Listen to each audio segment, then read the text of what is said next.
Okay, we will call to order now the Tuesday, October 7th, 2025 meeting of the Liberty Lake City Council held remotely and in person here at City Hall. Thank you everyone for showing up and for those of you who joined us online.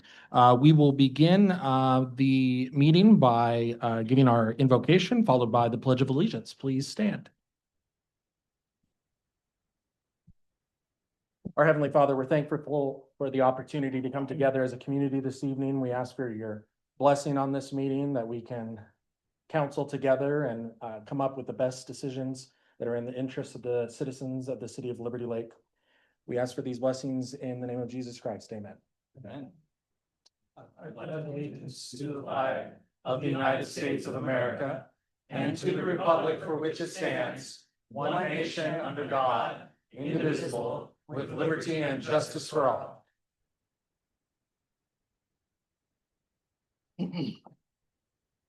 All right, thank you all very much.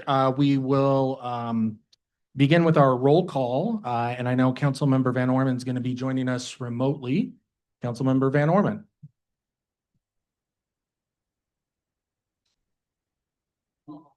She is there. Okay, we will have the record reflect that she is on. Councilmember Kurtz. Present. Councilmember Ball. Here. Councilmember Cargill's here. Councilmember Spencer. Present. Councilmember Dunn. Happy to be here. And Councilmember Kennedy. Present. All right, we will make. Point of order, can we Yes. have some response from Wendy just to make sure that she can interact in the meeting?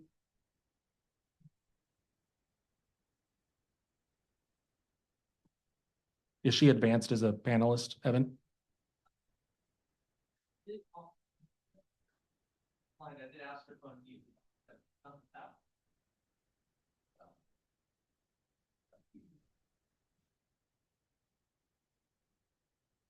Are you gonna be able to text her, Mark? Yes, I am here. All right. Okay, all council members accounted for. Mayor Kaminskis is out this evening, so if we can have a motion to excuse the mayor. So moved. Second. Okay, second by Councilmember Dunn. First motion made by Councilmember Spencer. All those in favor, please say aye. Aye. Aye. Okay, passes 7-0. Thank you all. We are now up to agenda approval. Are there any proposed changes to the agenda? Councilmember Ball. I would like to move general business consent agenda A into general business. Okay. Just for one quick thing. I'll second that. Any discussion? The motion is to move 10A into general business. All those in favor, please say aye. Aye. Aye. Passes 7-0. Thank you. Any other? Yes, Councilmember Ball. Yes, I would like to strike agenda item 7D from the agenda tonight. Okay. Second. Okay, the motion is to strike item 7D from the agenda. And it was seconded by Councilmember Dunn. Discussion.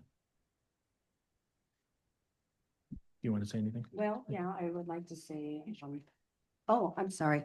I forget it's there. I just don't think it's appropriate for us to discuss this because the individual in question never lived in Liberty Lake, has no ties to Liberty Lake. There's been a lot of backlash already about bringing this up and further dividing our city equally as the country is being divided. I think it's going to foster a lot of ill will, and I just don't think it's smart to bring this up. Okay, additional discussion? Anything from you, Councilmember Van Orman? I think the only thing that I would say on this particular topic is that Charlie Kirk would not want us focusing on him, but focusing on Jesus. Okay. Any other comments? And again, this is just on the motion to remove it from the agenda. We will talk about the proclamation coming up in a couple of minutes if it stays on the agenda. Okay, the motion is to remove item 7D from the agenda. All those in favor, please say aye. Aye. Aye. All those opposed? Nay. Okay, motion fails 4-3. Are there any other changes? Okay, hearing none, we will need a motion to approve the agenda as amended. So moved. And I'll second. Motion by Councilmember Ball, and I seconded it. And all those in favor, please say aye. Aye. All opposed? Nay. Okay, motion passes 5-2. All right, we are up to citizen comments now. For those of you online, sit tight. We will come to you in just a couple of minutes. We have folks in the chambers who would like to comment on various items on the agenda. Just a reminder, when we call your name, if you can come up and let us know if you live in the city, if you're a resident of the city, and then you'll have 3 minutes. We ask everyone to keep it respectful and engaged in a respectful dialogue here. We will not respond. The council does not respond to citizen comments, but if there's something we need to follow up with you about, we will certainly do so after the meeting. We will start with Katie Ferris.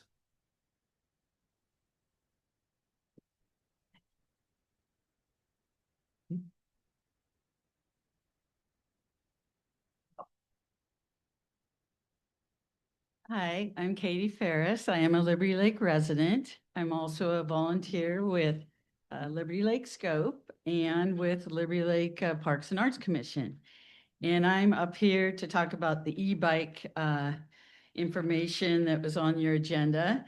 And first of all, I'd like to thank the Liberty Lake Police Department for all their work that they do to keep us safe in Liberty Lake. And one of the things they've done recently is they've made a pamphlet to educate people in our community about the difference between an e-bike and an e-motorcycle. And so that's going to be great to help educate the community and keep things safer here. The second thing I was going to say too is Scope is in Liberty Lake. I head up the bike safety division, and we have bike helmets and recycled bikes for students that need them. So we're going to continue to have that part of the program out here in Liberty Lake. We also are involved with bike safety assemblies with the Spokane Valley Fire Department, and the Parks and Arts Commission is also working on making sure that there's a bike network pathway throughout the city to make sure it's safe also for everyone, whether you're in a golf cart, an e-bike, a motorcycle, a scooter. We all want to follow the rules of the road to be safe and enjoy our community. It's such a beautiful community. Want to be out there. So we're hoping next spring, when everything kind of gets rolling again outside with great weather, we'll be at some of the community events, handing out information and talking about how to be safe when you're riding on the streets. And hopefully we'll get more helmets out to students that need them. And we're also thinking about having a fun community bike ride that will go to the 4 different parks around Liberty Lake, from the north end to the south end, during May, when it's like Bike to School Week, Bike to Work Week, and we'll have a fun community ride. So I'm just thankful that the Liberty Lake Police is also backing up all the safety in our streets. So thank you. Thank you, Katie. Next up, we have Robert Atkins.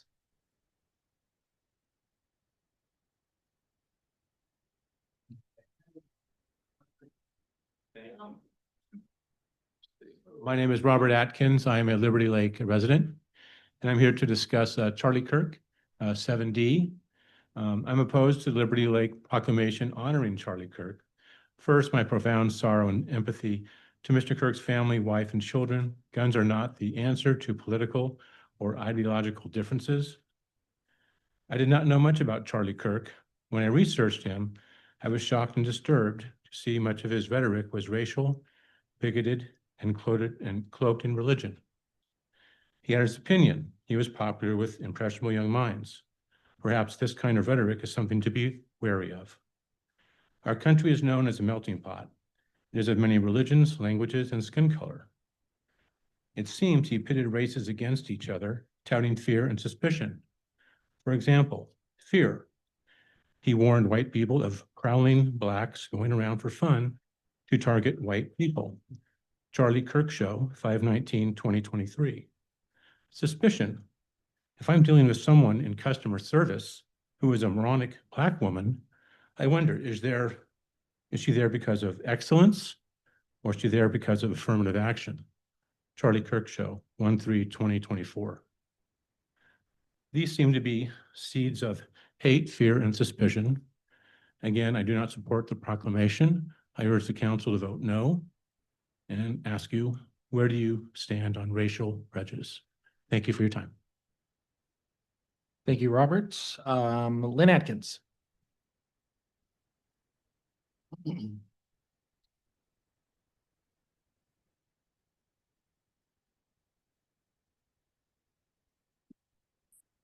Lynn Atkins, resident of Liberty Lake. Good evening, council. I was deeply disappointed to find the proclamation for Charlie Kirk on the agenda. Its first paragraph states that Charlie Kirk demonstrated exceptional leadership in encouraging citizens to take an active role in upholding the principles that make our nation strong. However, the principles that Charlie Kirk promoted benefit a narrow group, the far right, white, straight, Christian male. While some share his beliefs, many others, including myself, do not. His rhetoric and actions sought to disenfranchise millions of Americans. His views were not inclusive of all members of our community. He repeatedly used incendiary language about people of color, women, Muslims, Jews, and members of the LGBTQ+ community. The proclamation mentions faith multiple times. I would ask, what faith are you referring to? We do not all share the same beliefs. Even within Christianity, there's more than 200 denominations in the US. And as of 2024, Christians make up about 62% of the US population, meaning nearly 40% are non-Christian. Who is to say that any one faith, or the lack of one for that matter, is better or worse than another? What Charlie Kirk promoted is Christian nationalism, something I am firmly opposed to.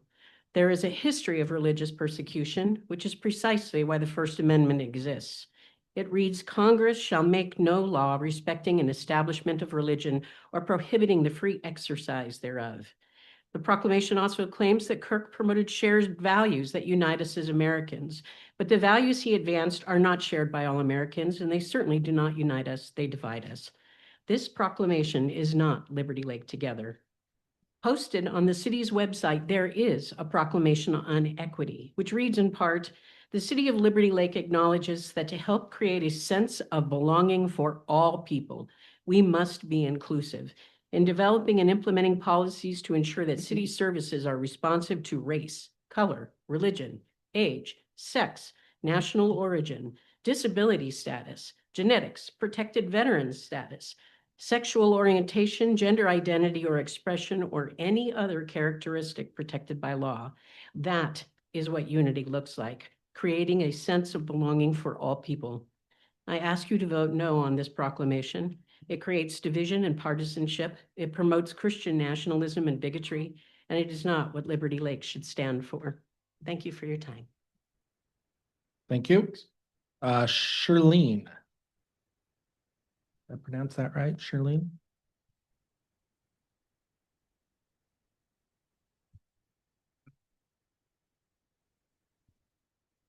Hi, I'm Shirlene Betts, and I've lived in Liberty Lake for 21 years. And we've raised our 2 boys here and have really enjoyed this community. In those 21 years, though, I've never seen such a partisan city council as this one. Some council members have second-guessed the library board's decisions and are now proposing a day to honor a far-right political activist from Illinois. The city government is supposed to be nonpartisan. You are here to serve all the residents of Liberty Lake. And by doing things like maintaining the roads, providing a library for all residents of Liberty Lake, while I empathize with your grief and share your horror at what happened to Kirk, I do not see that this has anything to do with Liberty Lake. Charlie Kirk was not a member of our community. I do, however, applaud your idea of honoring gun victims. Gun violence is the #1 cause of death among American children. Everyone who has died because of unfettered access to guns deserves to be remembered. Like Liberty Lake's own Kyle Van Loo. He went to school here in Liberty Lake with my son. His ability to easily get a gun allowed him to take his own life right here in Liberty Lake. His death left a hole in our hearts and in our community. This council should remember our community members like Kyle before they honor people who have no connection to Liberty Lake. So I ask you to please consider amending this proclamation to include all gun violence victims here in Washington. Our Governor Bob Ferguson issued a similar proclamation that I have a copy if you'd like, dated June 6, 2025, that you could consider endorsing or possibly adapting. And I ask that you commit to helping reduce gun violence by endorsing gun safety and common sense gun laws that might help prevent future tragedies such as Kirk's death. Thank you so much for your time. Thank you very much. Kim Schmidt.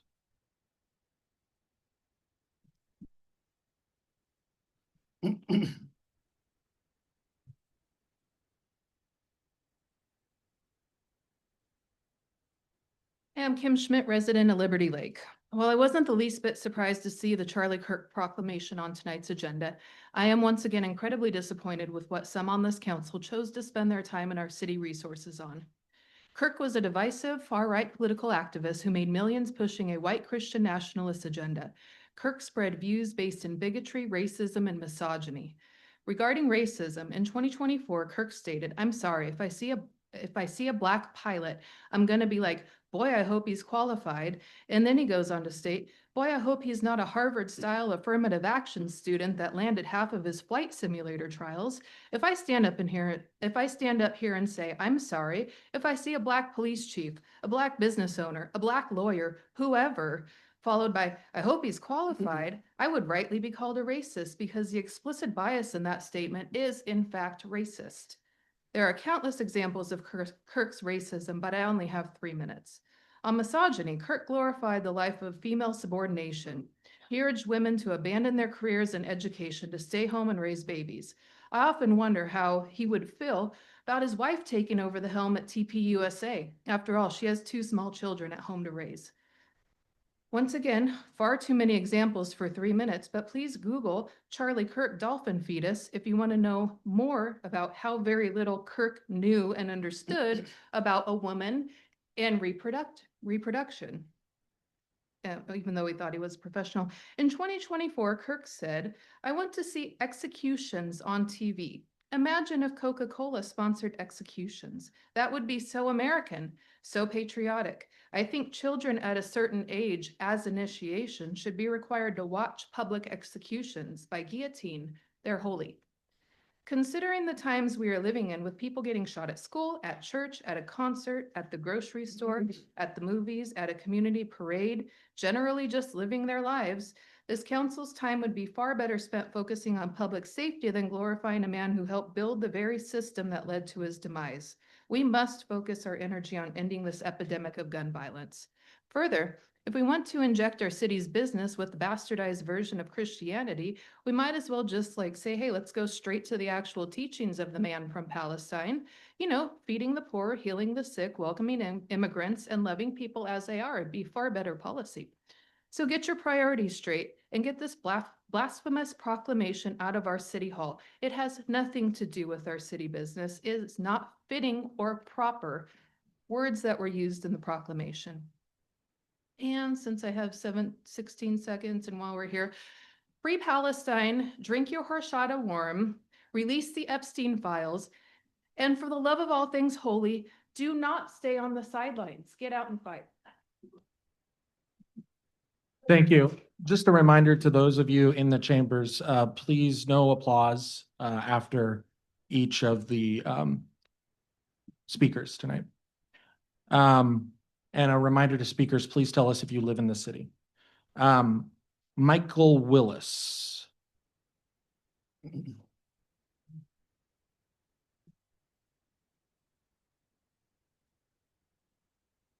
Good evening, mayors, council members, fellow residents. I'm Mike Willis, United States Navy retired from Rocky Hill here in Liberty Lake. Thank you for your time. The assassination of Charlie Kirk was a monstrous evil, a despicable act of political violence that we must all condemn. But here is the honest truth that we must confront. We can and we must condemn the violence that stole a life without endorsing the vision that defined that life that was taken. A city honor is not a funeral wreath. It is a tool to define our community's highest values. Our city's highest honors should be reserved for those who build bridges, not burn them. They should celebrate the legacy of those who bring us together, not those who made a career of dividing us by our divisions. There is also the serious question of consistency. Wisconsin Speaker of the House, Melissa Hortman, a dedicated public servant who worked in our democratic processes, was also tragically assassinated 3 months ago. Yet the city council made no mention of her or asked for a day of remembrance for her. Why the selective nature of this honor for one individual? It seems to be that this council is endorsing not just Charlie Kirk, but his politics as well. The standard for a city honor must be the legacy of unifying people. To officially sanctify a divisive legacy is to endorse those exclusionary principles. By granting this proclamation, we use the city's authority to celebrate a particular brand of politics and religion. And in doing so, we risk telling a significant portion of our fellow residents that their government honors someone who considered them as less than American and less than human. A community cannot cross bridges that we need to build if we are honoring people who burned them. This is why I proposed a different path, one that honors the principles we all share without endorsing a divisive legacy. Instead of a day of remembrance for one man, I urge you to issue a unifying citywide statement condemning political violence of all types, whether that is from a deranged individual or the government overstepping its own authority. Such a statement allows us to stand together on the principles that violence has no place in our republic, whether it is wielded by the individual or the state. It is a chance to affirm that our debates will be settled by ballots and not bullets, and by the persuasiveness of our argument and not the power of terror. I urge you, choose unity in this. Vote no on this divisive proclamation. Let us instead find a common ground, sharing the rejection of violence and our commitment to a united community. Thank you. Thank you, sir. Robin, and I know I'm going to butcher your last name. Will you pronounce it? Thank you. You have 3 minutes. I'm Robin Johnsick. Live in Liberty Lake, but not the city limits. Similar message, but opposite viewpoint. Charlie Kirk was publicly assassinated on September 10th. It was watched and rewatched by millions of people. Estimates of 100 million watched and streamed his memorial service. Charlie Kirk was a human, and that matters. All lives matter.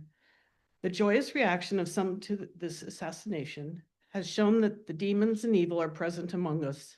Another example is a Virginia candidate for Attorney General calling for the death of his opponent and the opponent's family. Kids have been kicked out of universities for mean tweets, but no one is blinking an eye at this candidate's behavior. And that's the bigger picture. We need to be able to have civil discourse, the ability, practice of deliberating about matters of public concern with others in a way that seek to expand knowledge and promote understanding. A community thrives when people work together and not continue down a divisive path. Where is the civic pride in a shattered community? We need to have morals. There is good and evil. When did public execution become okay to cheer about? What has happened to compassion? This was a young man, a husband, a father of 2 young children. What happened to coexist? A community cannot thrive without morals. Liberty Lake has strived to set itself apart from a large city and keep that small town feel that everyone who lives here appreciates. But when outside influences change how people treat each other, that small town feeling is lost. One only needs to visit local social media pages where name calling is as prevalent as the water in the lake. When you inappropriately use terms repeatedly that have nothing to do with the actual meaning of the terms and instead just weaponize a tool to shut down a debate, civil dialogue among the community dies. This proclamation is a reminder that if this community wants to be dignified, remain strong, we must return to morals, service, compassion, and the shared values that unite us. Thank you for your time. Thank you, Rod. Patty Lightfoot.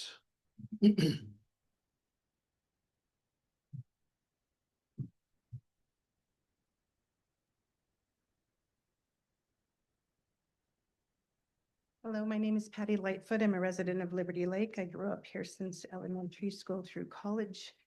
I've never spoken or gone to a community city council meeting, and I thank you all for your service because you guys are giving your time and your energy to make this place a place that we want to live in. It's an oasis. I've lived all over the place and it's beautiful here. It's amazing. I want to keep it that way.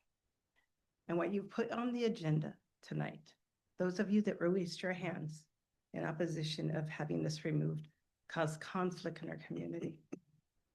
You're causing us to be against one another instead of coming together. A community is a place you want to live in. It's not big buildings and clean streets. It's where you feel like you belong and you're accepted. There's many different religions here and races here. I am a lesbian. I'm a medical provider. I was in the Olympic trials. I grew up here.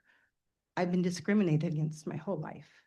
Yet I have neighbors that are judges, that are Mormons, that are old people, young people, Christians, and they love me, they accept me, and that's why I love it here. And by having this on this agenda, you're going to divide our community. And that's not your job. Your job is to bring us together and make this a beautiful place to live for all of us, not just part of us that don't belong here. I take care of veterans. They are the true heroes. Their pictures are on our streets. If you want to honor someone, then choose one of them. Choose all of them for a national day for Liberty Lake, but not someone who's not from here and causes division in our community. Please remove the proposal, whatever. Thank you. Thank you, Patty. Craig Forbes.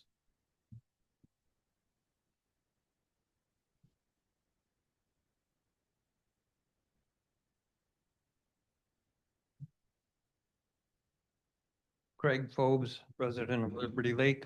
I can't say much that's new, but I'll say it again. This is wrong. This proclamation should not be put forward for three fundamental reasons. Number one, it's got nothing to do with the administration and the governance of this city.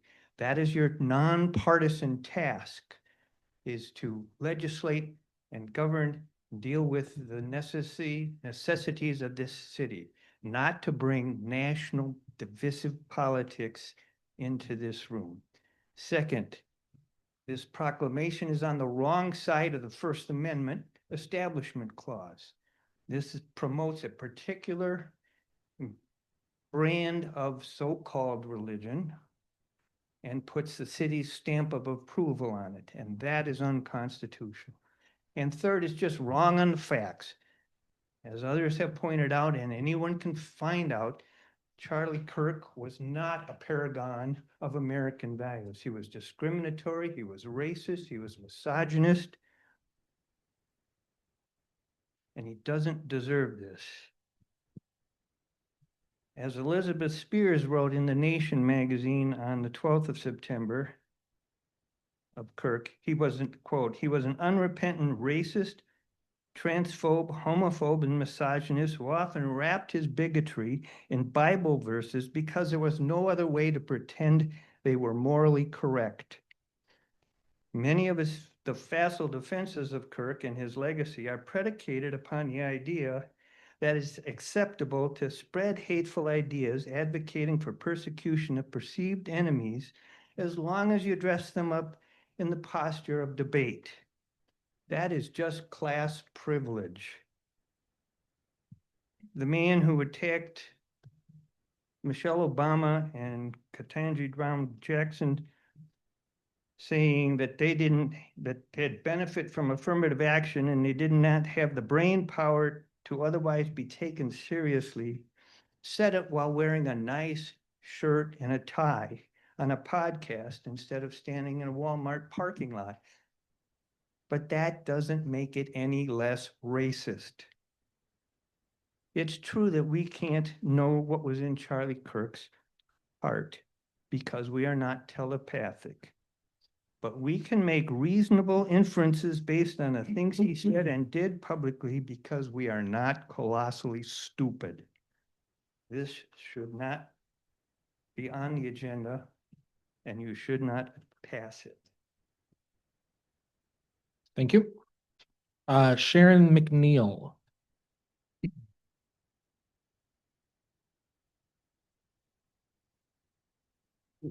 My name is Sharon McNeil. I'm here tonight as a resident of the Rocky Hill neighborhood for about 12 years. I can't stand the word empathy, actually. I think empathy is made up, a new age term that does a lot of damage. There is a deliberate and venomous anti-white campaign in our country, and it drives me crazy, and we shouldn't put up with it. White college indoctrinated women will ruin America if we let them. They are brainwashed. They are completely indoctrinated. If I'm dealing with somebody in customer service who's a moronic Black woman, I wonder, is she there because of her excellence? Or is she there because of affirmative action? I think it's worth the cost of some gun deaths every single year so that we can have the Second Amendment to protect our God-given rights. And finally, if you thought that my husband's mission was powerful before, you have no idea. You have no idea what you have just unleashed across this entire country and this world. That was the wife of Charlie Kirk at his funeral. These are direct quotes from a person named Charlie Kirk. This is a person that the city of Liberty Lake is proclaiming for his own day on October 14th.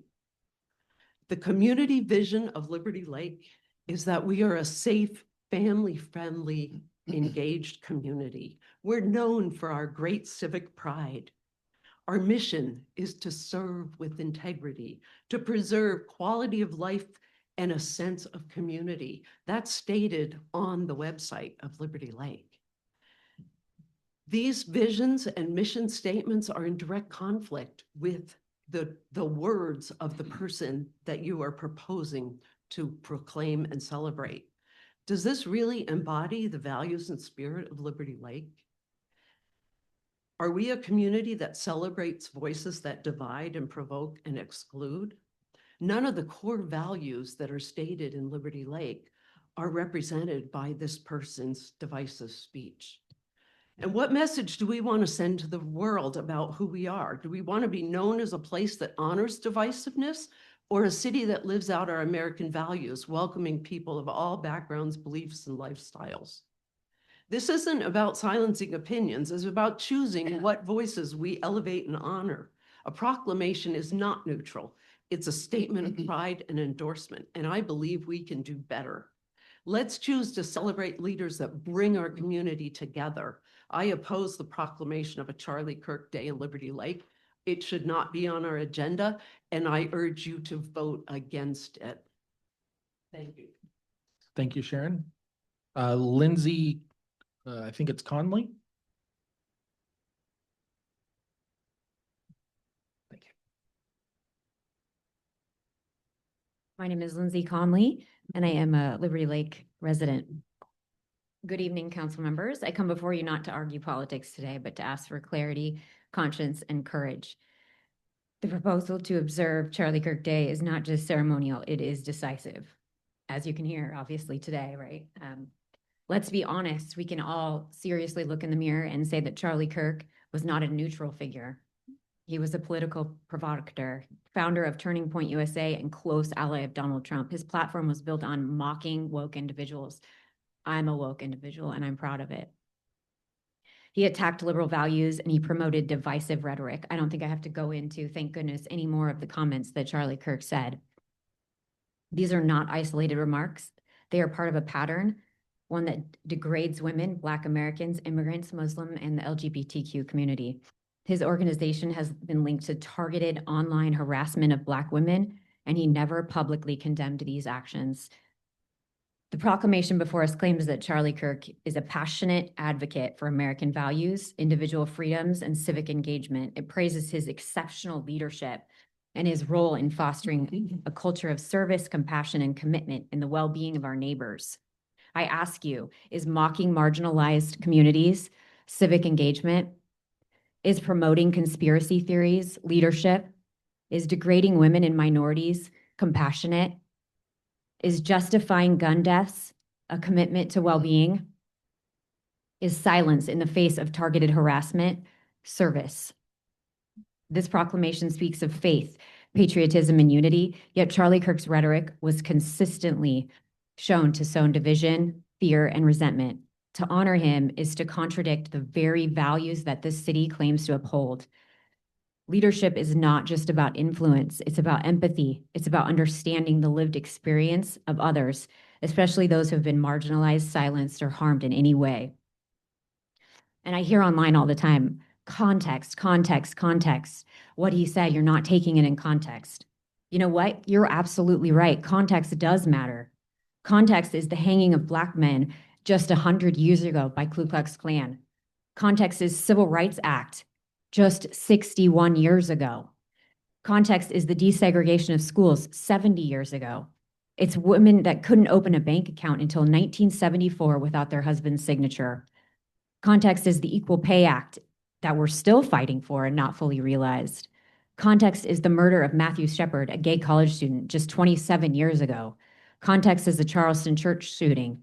Context is the Pulse nightclub massacre where 49 LGBTQ were killed. These events are not ancient history. This is recent, raw, and relevant. They remind us that progress is so fragile, and the fight for dignity, equality, and justice is always ongoing. When we elevate someone whose words mock that context, we are not just ignoring history, we're going to rewrite it. Lindsay, I need to stop you there. Oh, well, can I send this in? You can give it to the city clerk if you'd Okay. like. Thank you. You're welcome. DG Garcia.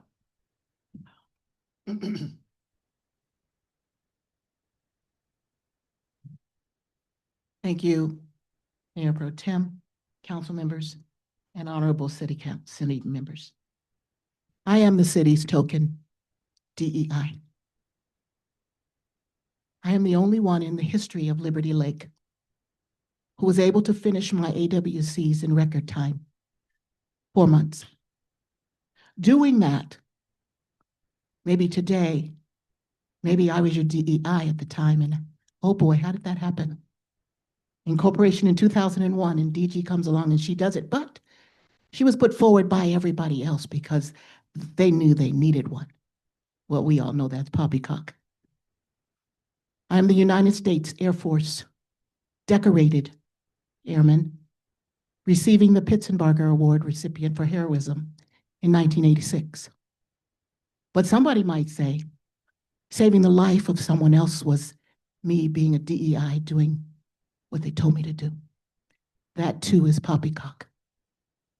We stand in the midst of humanity, members of a supreme society whose foundation has only been love versus hate.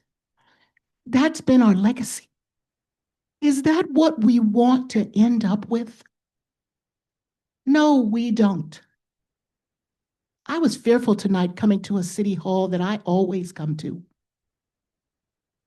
because I was not sure what I would have been met with. But even the individuals who put that proclamation together, I pray for you too. Because something in your heart said that that's the kind of faith you believe in. Charlie Kirk was in conflict with his faith and his morality his entire life. So when he spoke of God, he truly meant it. But in his heart, he was speaking of a God on one of the other crosses, as there were 3 crosses on that day. So when we put on a cross, we have to tell ourselves, what cross are we wearing for whom? We can be the best there is throughout the nation. We have to be welcoming because some of our children will grow up in the world of hate, which we are fostering on many levels now, and they won't know the difference between love and joy and acceptance. And yes, we will have ushered in years before. My ancestors, some were slaves, but I will not be a slave to the mentality of ignorance. And not in a bad way do I say ignorance, but to that which would think it was a good thing to raise our hand and say, yes, we want that proclamation. I say, think again. And God bless. Thank you. Marissa Castillo. So I'm Marisa Castillo, and I've been a resident in the city of Liberty Lake for about 18 years. I am overwhelmed with happiness and joy to hear such wonderful comments from my neighbors, and I'm so happy to hear them. I'm so happy, as you are, to be comforted and know that there are good thoughts out there. Why is the city council choosing such a divisive person to dedicate a day to? Robert Redford, Betty White, Jane Goodall, Dolly Parton, all have made significant positive contributions to our society that we can all agree on. Leave the inflammatory political rhetoric out of our city government. Please remove the proclamation and please do better. Thank you.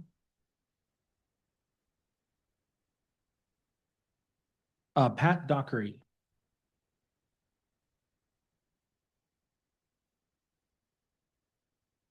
Thank you, council, guests. My name's Pat Dockery. I live at 22213 East Henry Road, and I'm not a resident of Liberty Lake. I wanted to initially say, I thought this was a very political stand for the city to make, considering that you're a nonpartisan group. And I was sort of surprised about it when I first heard. Let me say to start that your first paragraph there is what my cousin Eddie would call a lot of hooey. It's mostly not true if you really examine it. Charlie Kirk was a homophobe. He was a racist. He was anti-Semitic and a misogynist, and he made no bones about that. He admitted it and talked about it on both his podcasts and at the colleges that he went to. It has been said in defense of this that dead men often change their politics, and I think that's what's happening here. For some reason, and I'm going to read something from Fact Check, the incredible effort Republican leadership is putting behind martyring this homophobic, anti-Semitic racist who proved our need for gun control by dying is a wonderful person and must be revered is terrible.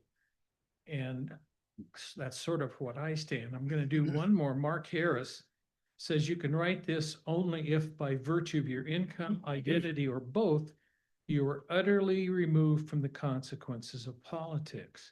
To pretend that the racist, misogynist, anti-gay vileness that Kirk spent his life spreading is secondary to the fact that he spread it the right way is appalling. So he made his bones with the Republicans by brainwashing college students and convincing them that his ideas were the ones that they should have. I would note that that's what the right wing constantly accuses the liberals of doing and brainwashing college students, but he made a career out of it. And he also made a whole bunch of money doing it, which nobody ever talks about. He died with $12 million in his account, and I find that interesting.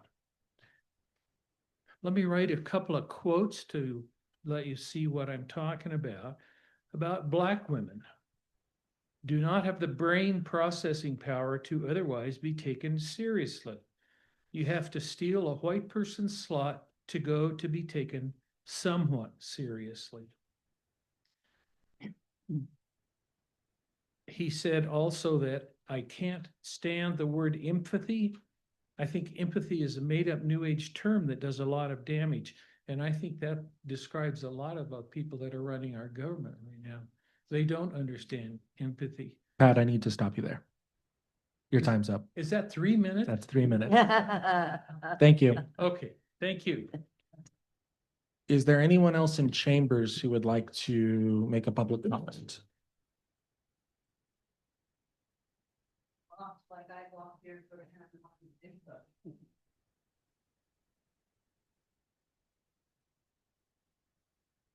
Shelley Smith, 23-year resident of the city of Liberty Lake.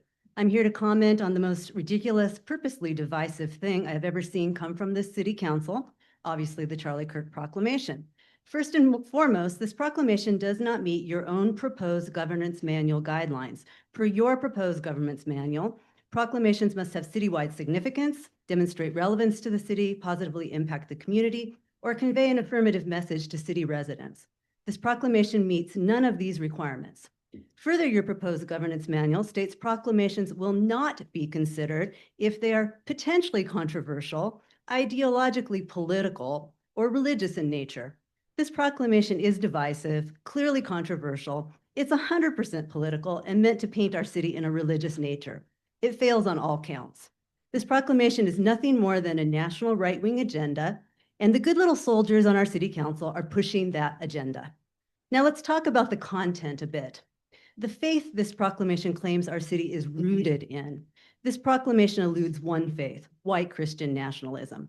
No, we are a multicultural, multi-ethnic, multi-religious citizenry, all of whom feel patriotic pride for our city.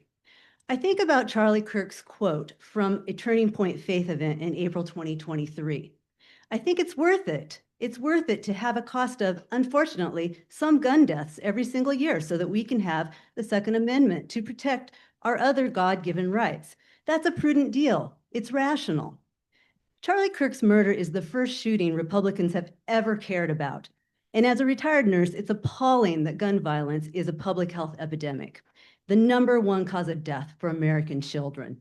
I will not mourn or honor a man based on his own words who was the very definition of a racist, homophobic, misogynistic white Christian nationalist. Instead, I choose to remember Sam Strahan, 15-year-old Freeman High student lost in 2017. Preston Grasgorick, 15-year-old University High student lost in 2021. Nathan Byers, a 16-year-old Spokane Valley student lost in 2024. And Gavin Looper, a 13-year-old middle school student lost in 2025. All victims of gun violence. These deaths are not an acceptable price to pay for Second Amendment rights. Each citizen who shares Charlie Kirk's values has the right to mourn his horrific murder on your own time, but it should not be forced on an entire community. So instead of this divisive proclamation, the City Council could choose to bring the community together with a message that we can all support, a denouncement of all gun violence, of all political violence, and to honor particularly local victims lost to gun violence. Please vote no on the proclamation. Thank you. Yes.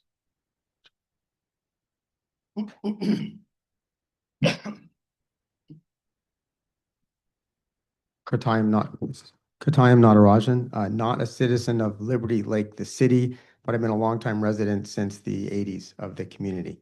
And I wasn't going to say anything, but I don't think anyone said what I'm going to say here. One thing I've been thinking about is this would all be reversed if we were talking about a proclamation to honor, if I get this right, Dr. Reverend Martin Luther King Jr. I think I got the whole name in there. All you people that are talking would be flipped around entirely. You'd be in favor of the proclamation, as would I, because it's all about what the person stands for.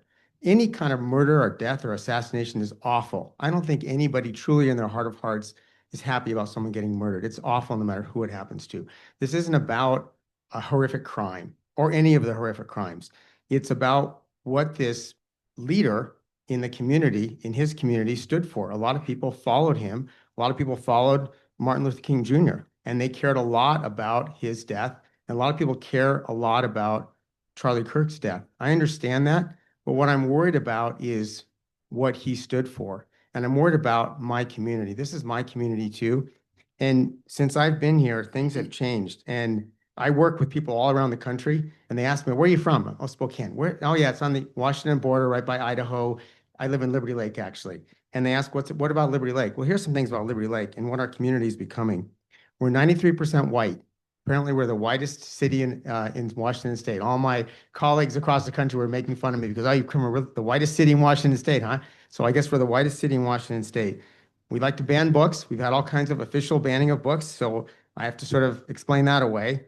We pray to one and only one God at all the city meetings, which I believe is against the law, but no one really cares. Not to God, that's okay, but to pick out a specific God and pray to that God, I thought was against the Constitution. And now we're going to honor Charlie Kirk, you know, as the person that this city looks up to the most, more than anybody. That's who we're going to have a proclamation for. And if that's who we are, I guess that's who we are. But I didn't think that was who we were. Thanks. Okay, anyone else in chambers? Hearing none. Anyone online? Okay, so we will promote you to panelist. Is that right? Okay, and then when you do, please tell us who you are and if you are a resident of the city. First one is Stephanie, you said? Okay, Stephanie. Hello, can you hear me all right? We can. Okay, I will keep my comment short. For reasons expressed by Linda Ball and others, I do not think it's appropriate for the council to support a holiday for Charlie Kirk. That is all. Thank you.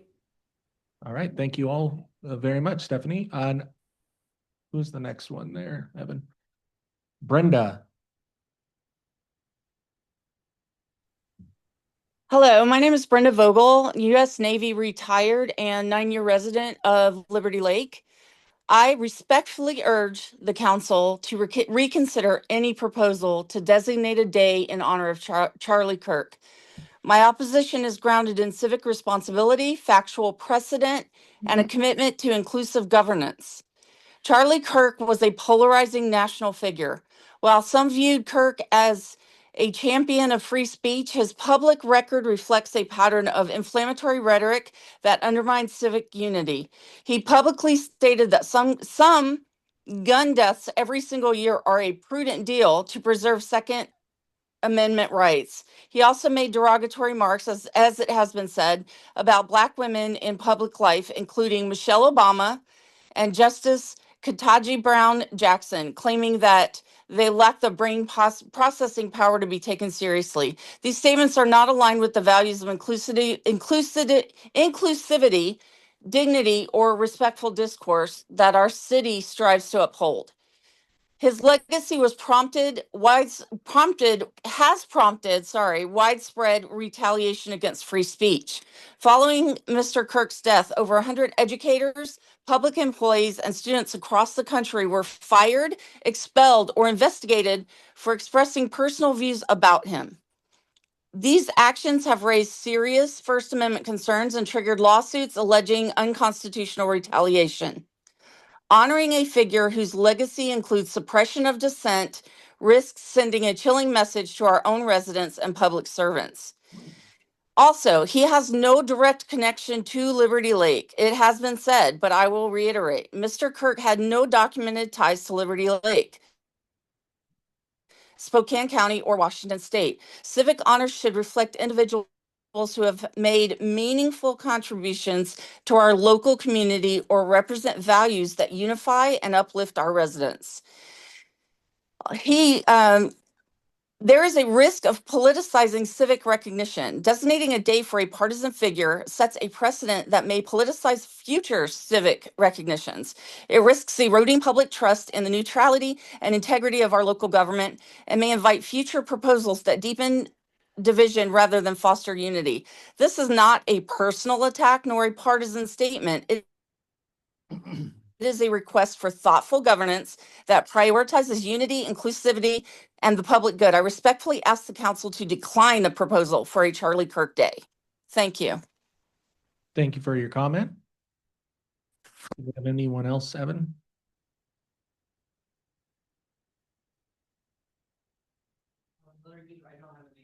Okay,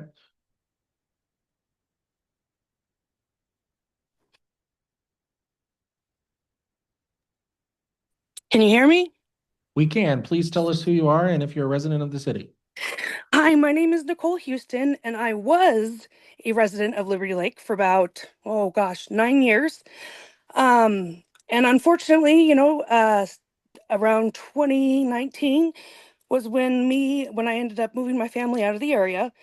And really what has kind of happened with city council is it's gone down the toilet.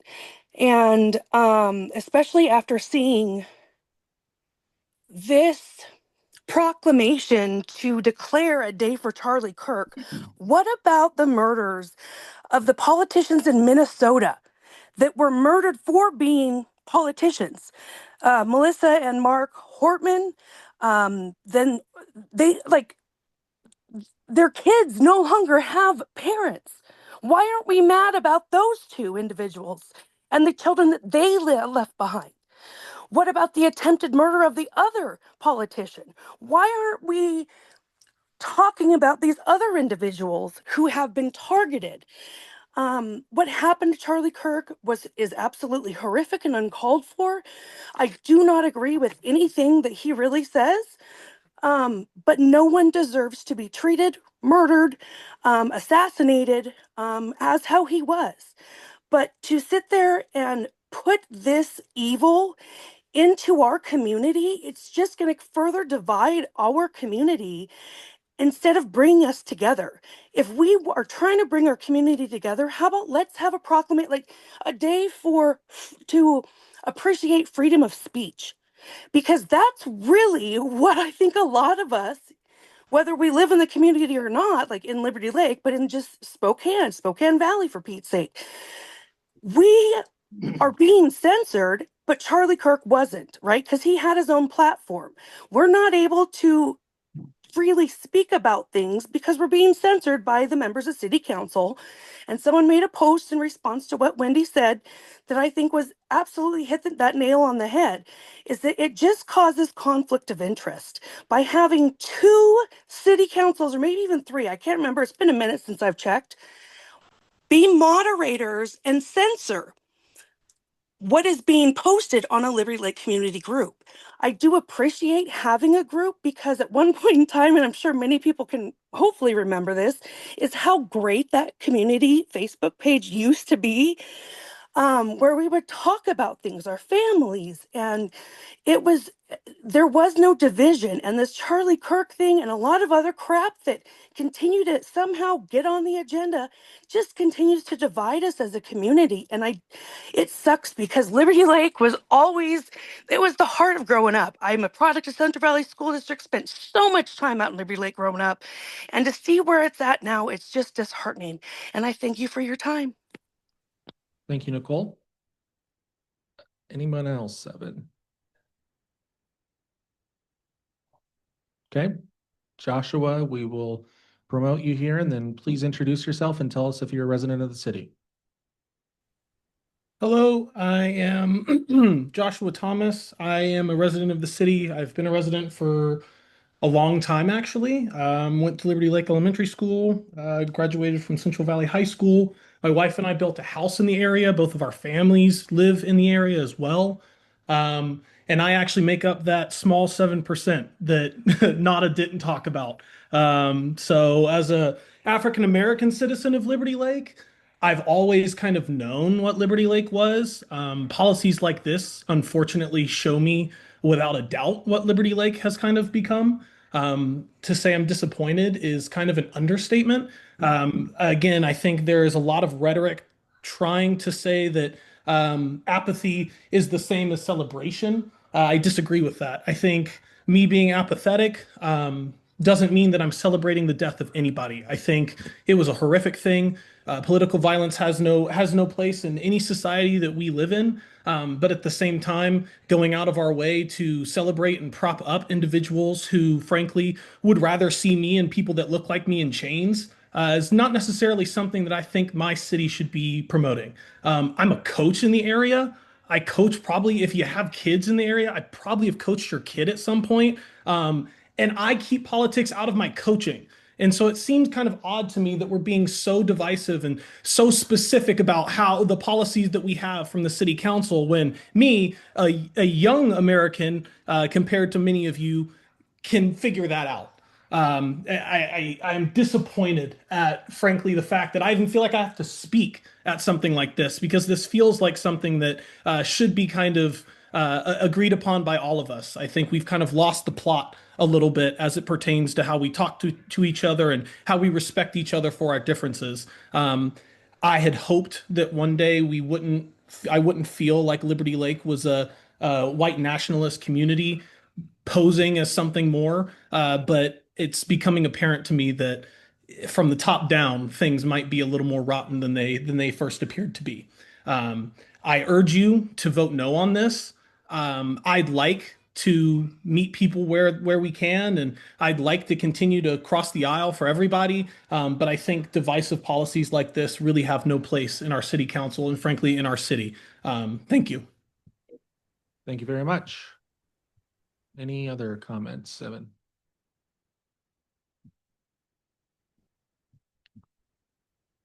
Nope. Okay. All right. Just a reminder, we will have another opportunity for citizen comments again at the end of the meeting. We want to thank everyone for sharing comments with us. And if you're online or you're in person and you did not make a comment and would like to make one, we'll have another opportunity at the end of the meeting.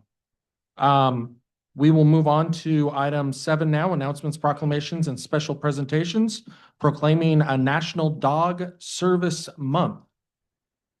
Michelle. Thank you, Mayor Pro Tem. Whereas the City of Liberty Lake believes in the joyful, transformative power of the human canine bond and inclusivity for all citizens. And whereas in the United States, 64 million American adults and children have a disability, and only 16,000 service dogs from accredited training programs exist nationwide, and the need is growing. And whereas Canine Companion is a nonprofit organization that enhances the lives of people with disabilities by providing expertly trained dogs and ongoing support to ensure quality partnerships. And whereas Canine Companions and their service dogs empower people with disabilities to lead life with greater independence by providing the best-in-class training and ongoing follow-up services and deeply committed community of support. And whereas National Service Dog Month aims to educate our community about the benefits of service dogs and the laws that protect them.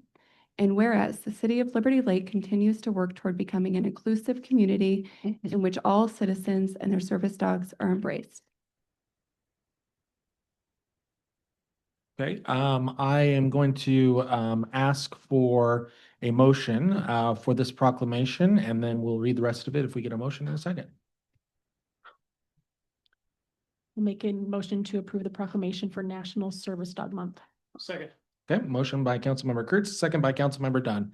Now, therefore, we, Mayor Pro Tem and council members of the City of Liberty Lake, do hereby proclaim the month of September 2025 as National Service Dog Month in the City of Liberty Lake, Washington. Further, we encourage all citizens to celebrate task-trained service dogs and be respectful of the rights afforded to the adults, children, and veterans who lead more independent lives because of their assistance. And as you heard, we usually do this in September, so it's a little bit unusual for us to do it in October, but nevertheless, we're doing it tonight. So thank you all for being here. Yes, we're going to take a vote here in a second. I just wanted to make sure that you all know that we didn't forget about you. We're doing it here tonight. All right. All right. Any discussion about the proclamation? All right. All in favor, please say aye. Aye. Councilmember Van Oren?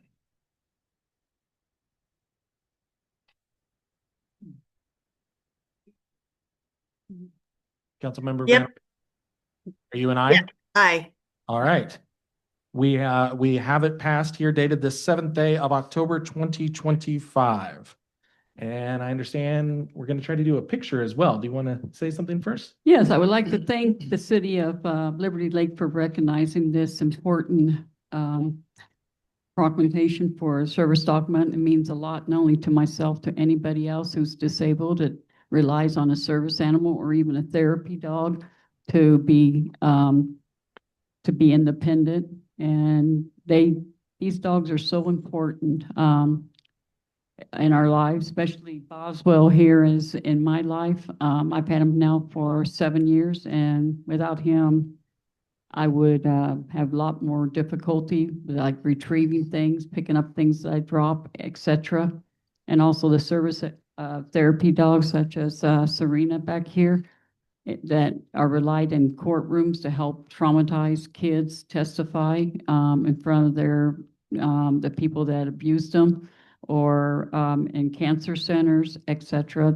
It's just, they're an awesome animal. And it takes a lot of money to train one of these. So I thank you guys for taking the time to recognize it. Thank you. Thank you.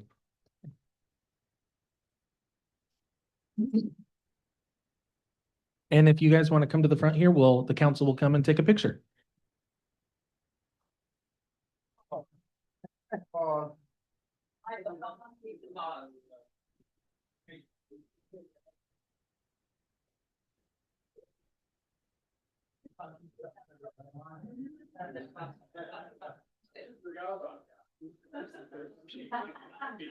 I'll find out. I'll find out.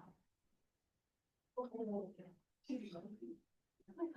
the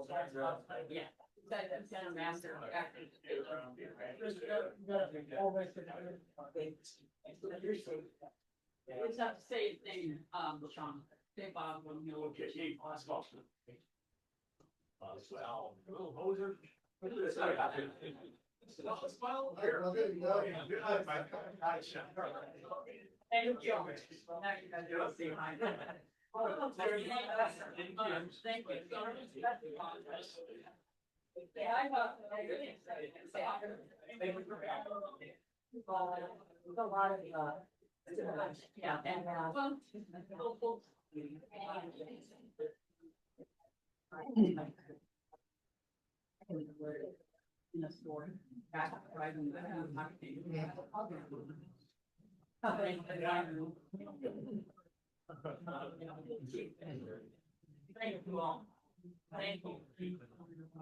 Mayor Pro Tem.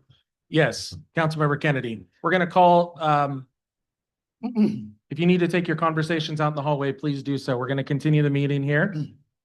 Councilmember Kennedy. Thank you. I appreciate you allowing me to speak. If I get home tonight and don't say what I'm going to say, I'm going to be in trouble at home. I should have mentioned something when this proclamation first came up. Our daughter Michelle lived in a group home on north side of Spokane for 25 years. She had special needs that were extensive. In that home, there were several residents where we had what you saw tonight of an animal was there to assist. And the thing that was most remarkable about it is that not only do we have a great staff that took care of our children that were there. When I say children, the youngest was about 25, and the oldest was 86 there. But when that animal came into that house, everything changed. It changed for the better. So what you witnessed today and what you can witness in the future is that these animals bring something to people with special needs that you just cannot believe. So thank you for this proclamation tonight. It's very near and dear to my heart. Thank you. Thank you, Councilmember Kennedy. All right, we will move to 7B, the proclamation of Fire Prevention Week. Thank you, Mayor Pro Tem.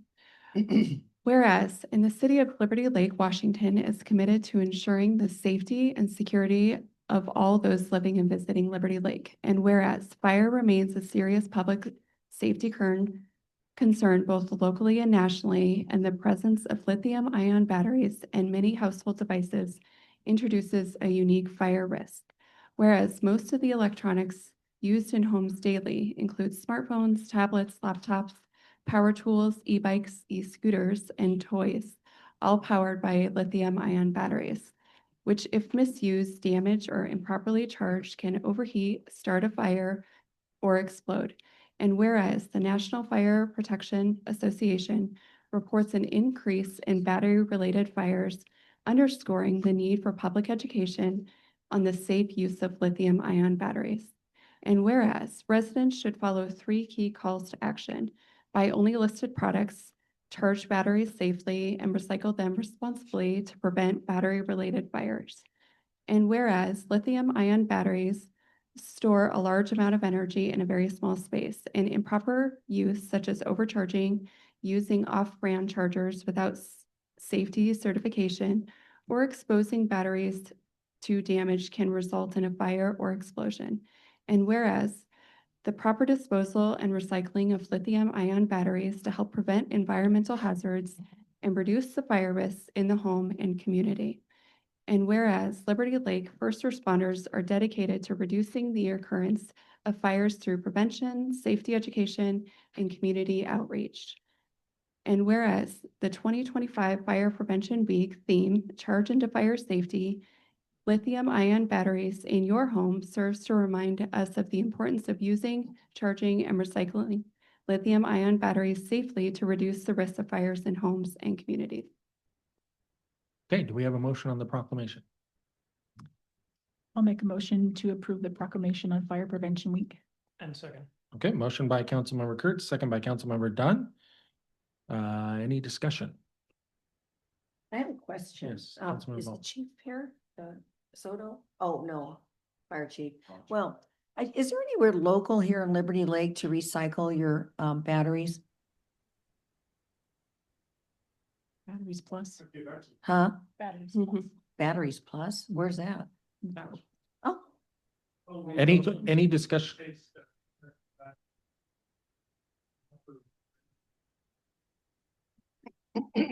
thank you. Any discussion on the proclamation? Okay, all those in favor, please say aye. Aye. Passes 7-0. Therefore, be it resolved that the week of October 5th through 11th, 2025 be designated as Fire Prevention Week throughout this city, and urging all the people of Liberty Lake to use, charge, and recycle lithium-ion batteries safely and to support the many public safety activities and efforts of the Spokane Valley Fire Department serving the residents of Liberty Lake. So thank you all very much for that. We are now up to item 7C, which is the presentation of the Craig Howard Memorial Plaque. Councilmember Kennedy. Thank you, Mayor Pro Tem. I appreciate the opportunity for the staff supporting of this and council and the citizens also. That Craig Howard is an individual that a lot of people will know and some people maybe did not know. Craig was a reporter with the Splash, and Craig's history goes back to the beginning of this city when it was first formed. Craig, over the years, has attended more council meetings, has watched more videos of council meetings than any other individual. The city has gone through 4 mayors. We've had countless number of council members, and no one has attended more meetings than Craig Howard. He sat right back there at the same location for many, many years on it. He passed away this last October, and he will be missed. There was a group of individuals that got together and asked if we could raise money to put a bench out at the front of the entrance of City Hall, and we have that. Mark came up with a great idea because the putting green there is to put on each side of that where golfers could put their bags and stuff as they're putting and stuff. And that was a great idea. Thank you, Mark, for that. So the bench is there. I hope everybody can have the benefit of that. The plaque, which will be back here on the wall, and there's only 2 plaques that have ever been in the city. One, if you notice, has been back there, was a lady who was a regular attendee of council meetings. And her notoriety is, if you read on there, it says, "Speak up, I can't hear you." Craig Howard is, say, in memory of Craig Howard, 1968 to 2024, Liberty Lake storyteller, Splash reporter. Craig was a storyteller of this city. No one, and I mean no one, was more dedicated to get the message out of the benefit of a brand new city. Even though he was a reporter and he was paid by the Splash, he went beyond the call of duty of getting involved to the best he could with citizens and get their opinions. And his article showed that. So I present this to the city. I look forward to seeing it on the wall. Mark, thank you. Thank you, council member. Thank you, Councilmember Kennedy. Oh, once again, if I don't say this, I won't be able to go home. I would like to thank the people who are on the committee that worked so hard to get this accomplished. It took us months to be able to accomplish this. Laura Frank, Tim Olson, Ben Wick, Arlene Fisher, and my wife, Betty. I appreciate all the effort that everybody put into this. This was something that one individual had the idea. One individual. But it never happened until it grew the presence of others.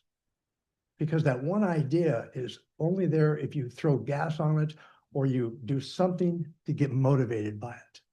And these individuals brought the motivation, and that's what the city can be really good at. We've been good at in the past, we can be good at in the future. Thank you. Thank you very much. Okay, on to item 7D, the proclamation for October 14th of Charlie Kirk Day.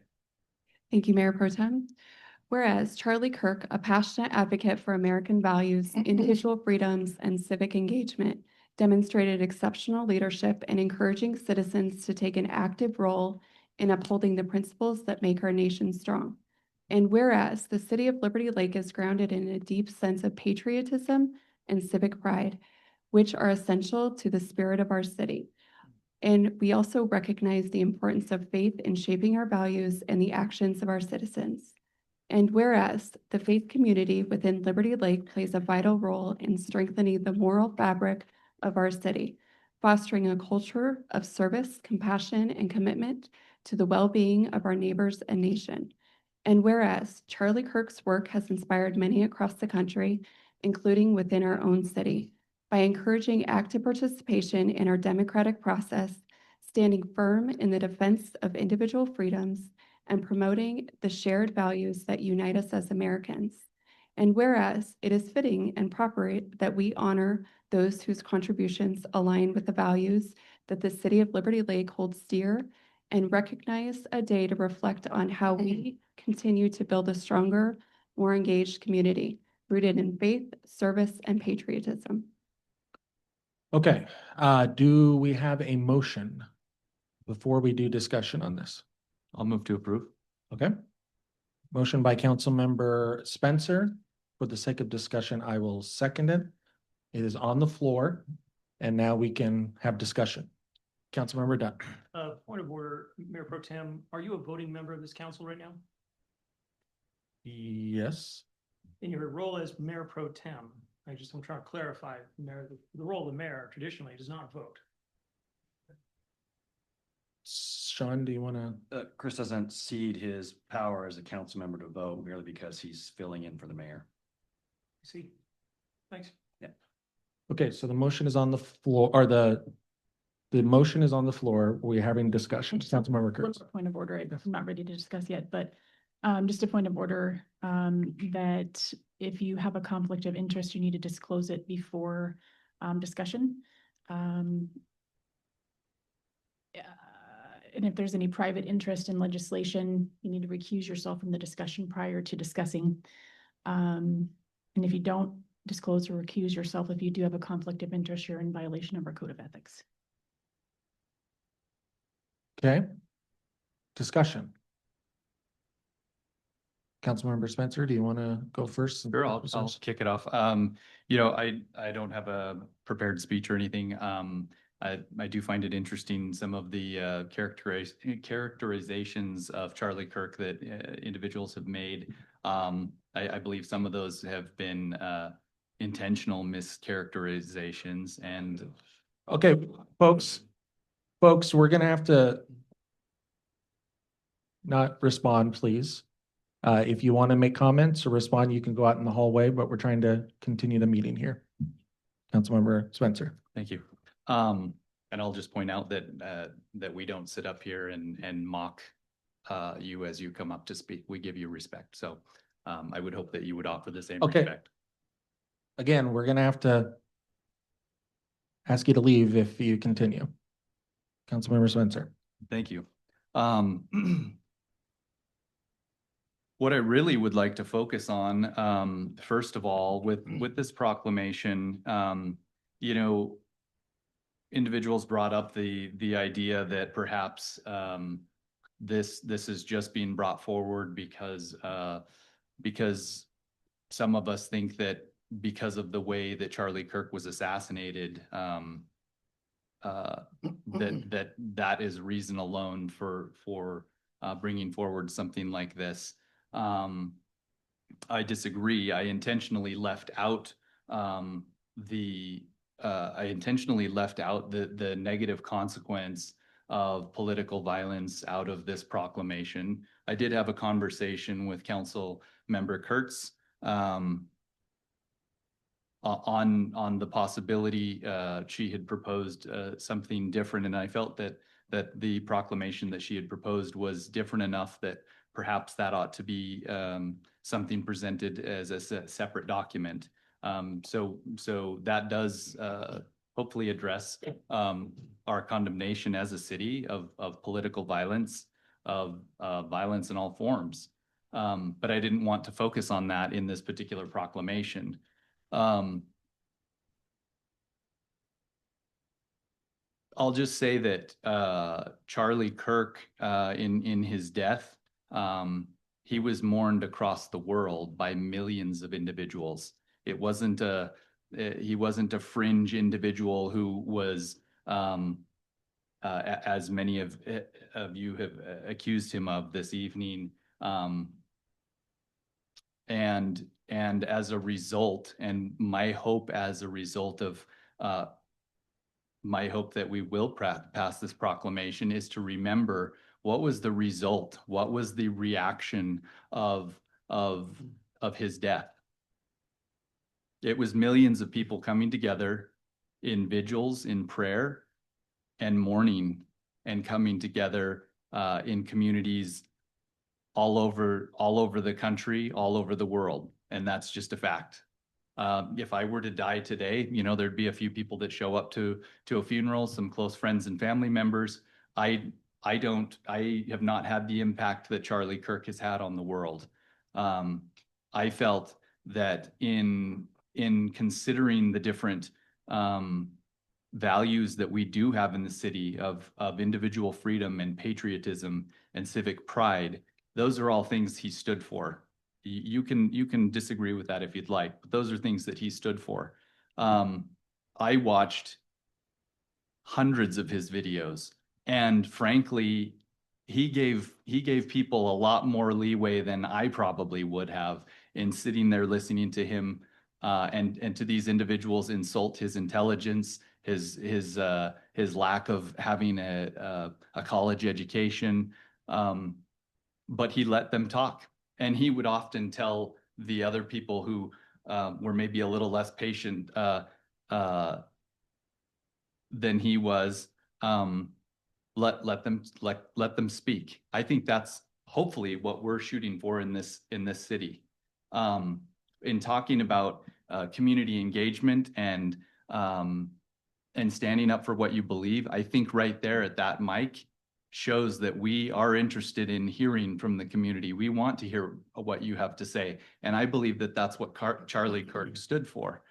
And in just considering the worldwide response of peace and prayer, several people brought up faith community. I intentionally didn't put any specific faith because I truly mean the faith community that involves everybody of different religions and individuals who don't have a religion, but everybody has some sort of faith. And so that's why I chose to use the term faith community, because I do believe that is part of the fabric of our community. And I've been living here since the late 80s. I've seen this city change dramatically. And I do want us to come together as a community. And I think as we consider what was the result, as we think about from the scriptures, by their fruits ye shall know them, and the fruits that came of Charlie Kirk's death, there was a lot of good fruit and there was some bad fruit. There were people literally celebrating, and that is dismaying to me. But again, I didn't want to focus on that in this particular proclamation. I wanted to focus on the fact that people were affected not only by his death, but by the way he treated people and by the way he stood for his values and allowed others to do the same. Thank you. Thank you, Councilmember Spencer. Councilmember Ball. Well, in response to that, millions mourned. I know a lot of people that didn't even know who he was until he died. And I admit I'm one of them. But since that time, I've studied what he said and found it to be repugnant at the best, but millions mourned. It took 15 years, and you all should have got this letter today from one of our outstanding business owners. It took 15 years after Martin Luther King's death to have a day to celebrate him. And he was a great leader. So why are we in a rush to put this individual on a pedestal when it took 15 years for Martin Luther King to be recognized with a day in his honor? In this proclamation, Jed, you have, he was a passionate advocate for American values. Whose values? I don't have the same values as him. I'm not a misogynist. I'm not a racist. I'm not homophobic. So I find that really disingenuous. This deep sense of patriotism and civic pride, which are essential to the spirit of our city. I recognize that, and I think that is important. But I lost my train of thought, but at any rate, I just don't see why we need to put this individual, as I said, on a pedestal when Melissa Hortman hasn't been recognized, her death. And she was an elected official. This man was a podcaster. And I had several phone calls today from citizens, and that's what one of them said to me was, he's a podcaster. You know, that's the bottom line, and a bit of a grifter at that. So I absolutely see no good reason to honor this person. If we want to have a proclamation condemning gun violence and political violence, that would be fabulous. That would be more appropriate. Thank you. Councilmember Dunn. I'd like to amend the proclamation, specifically the fourth recital. I want to draw attention to the last clause of the fourth recital. The words, "and promoting the shared values that unite us as Americans." I'd like to have that statement removed. I believe that's false and indefensible. Okay, so the motion is to strike in the fourth whereas, the last part of that sentence, which says, "and promoting the shared values that unite us as Americans." Is there a second? Second. Okay, a motion has been made by Councilmember Dunn, second by Councilmember Kurtz. Discussion on the motion.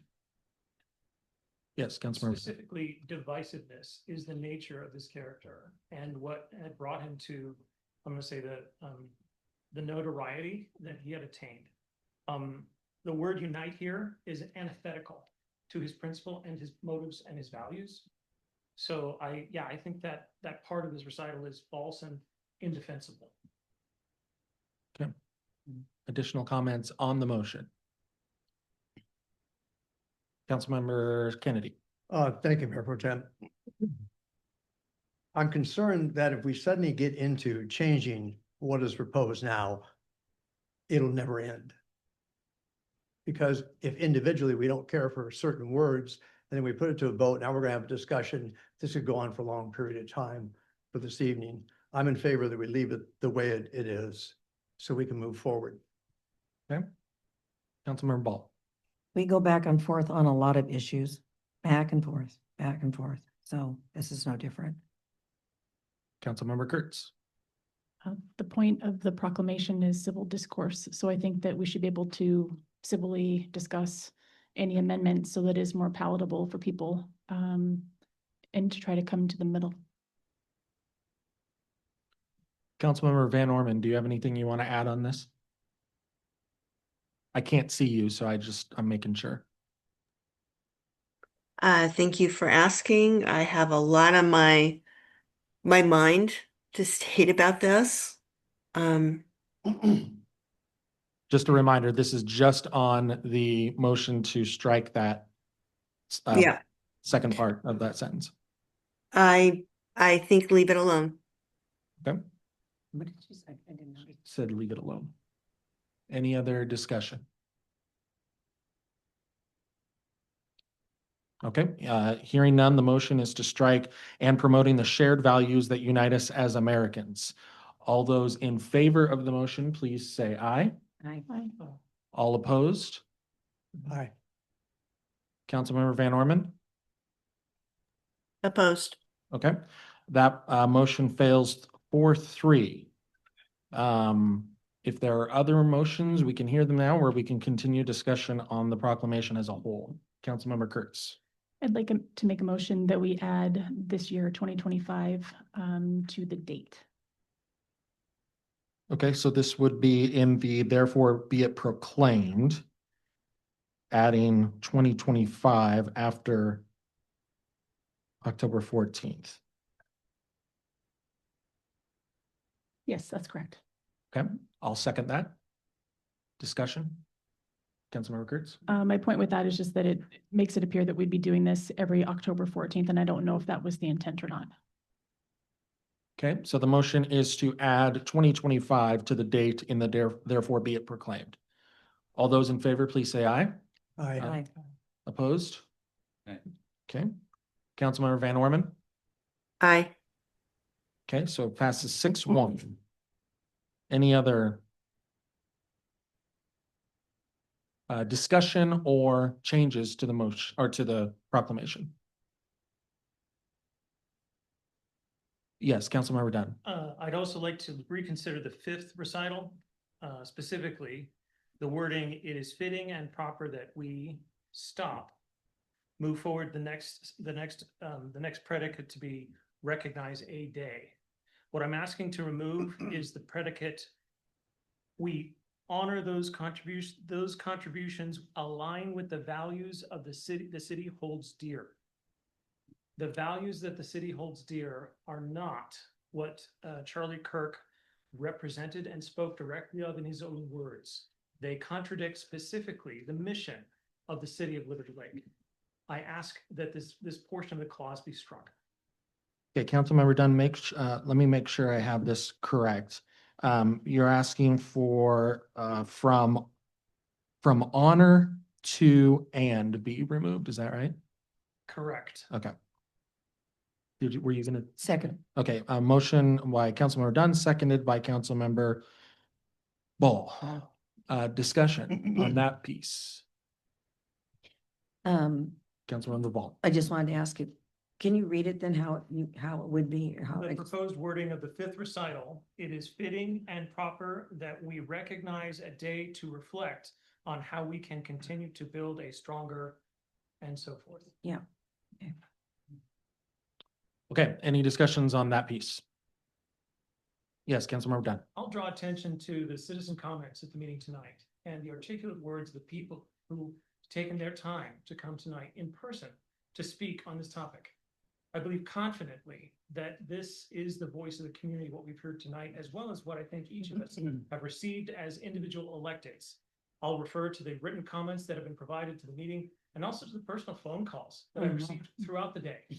The number of calls that I've received on this topic exceeds anything in my 16 years of experience as a council member. This is definitely not the shared values of the city. Okay. Councilmember Ball. Well, and that's why I mentioned this, advocate for American values. Well, not all of America, I don't think it's the values of this city. Maybe we could strike that and say passionate advocate for. We're still on we can come back to that. Oh, Yeah. oh. We're still on the motion that Councilmember Dunn made. Oh, I'm sorry. But we can come back to it. Sorry. Any other discussion on the motion that Councilmember Dunn made? Okay, all those in favor of striking the honor those whose contributions align with the values that the city of Liberty Lake holds dear, and so it would read, let me just make sure everyone knows. It would read, whereas it is fitting and proper that we recognize a day to reflect on how we can continue to build a stronger, more engaged community rooted in faith, service, and patriotism. All those in favor, please say aye. Aye. Aye. All opposed? Nay. Okay, motion passes 5-2. All right, so that part has been struck. Any other, Councilmember Ball, I'm coming back to you now. Well, just on the first whereas, maybe a passionate advocate for certain values. I don't know. I just don't think he spoke for American values, all of America. Certainly not. Is that a motion? Yes, that's the motion. So correct me if I'm wrong. The motion is to strike a passionate advocate for American values. Well, yeah, to change it to Charlie Kirk and a passionate advocate for his values. Okay. His values. Huh? Is there a second? Okay, that dies for lack of a second. Okay. Other proposed changes?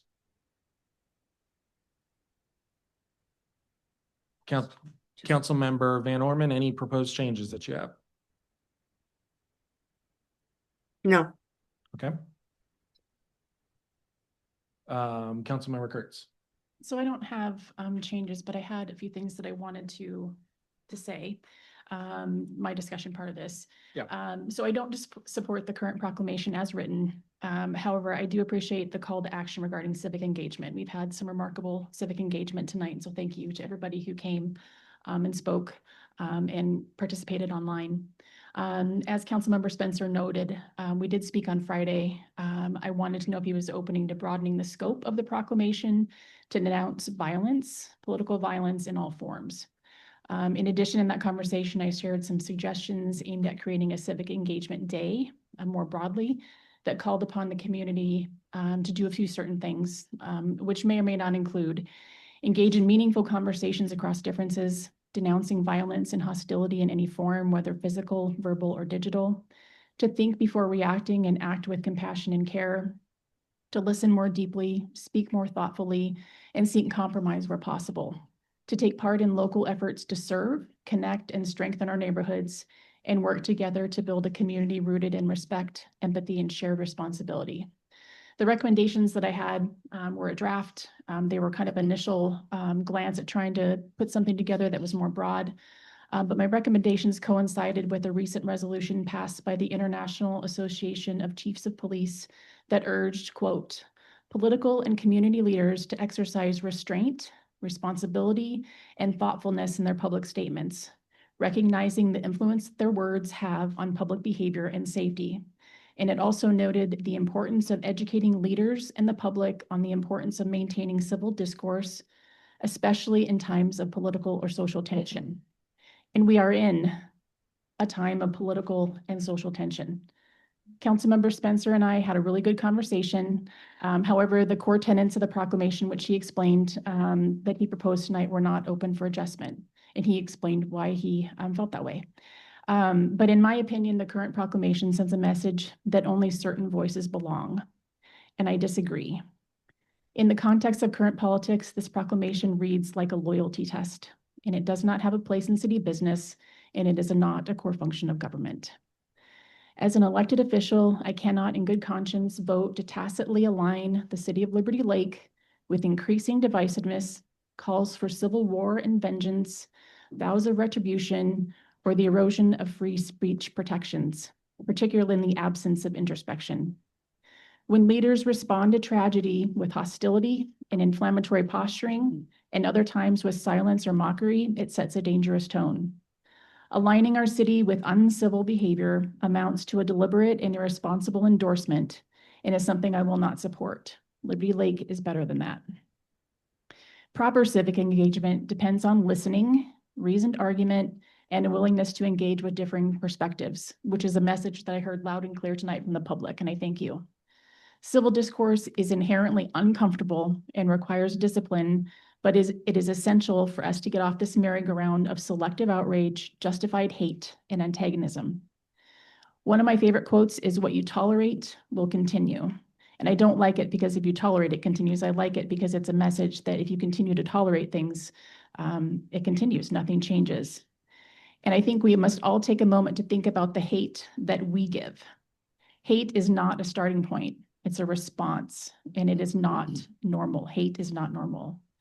Actively choosing dialogue over division is hard. We must remain steady and intentional. This is the only way to rewire our personal reactions and, more importantly, the tone and character of our entire community. We have work to do, and we have work to do together. As such, I invite the public, any of you who are here tonight, anybody who's online, any of your friends, I invite the public to engage with me and contribute to a future resolution establishing a civic engagement month. Council members Dunn and Spencer have agreed to support a resolution for inclusion on an upcoming agenda. Since Friday, I've heard clearly from the community members and also tonight that denouncing violence is a critical component that is missing from this proclamation, and I agree. Charlie should still be here. Melissa Hortman should still be here. Fletcher and Harper should still be here. The House of Worship in Grand Blanc should still be here.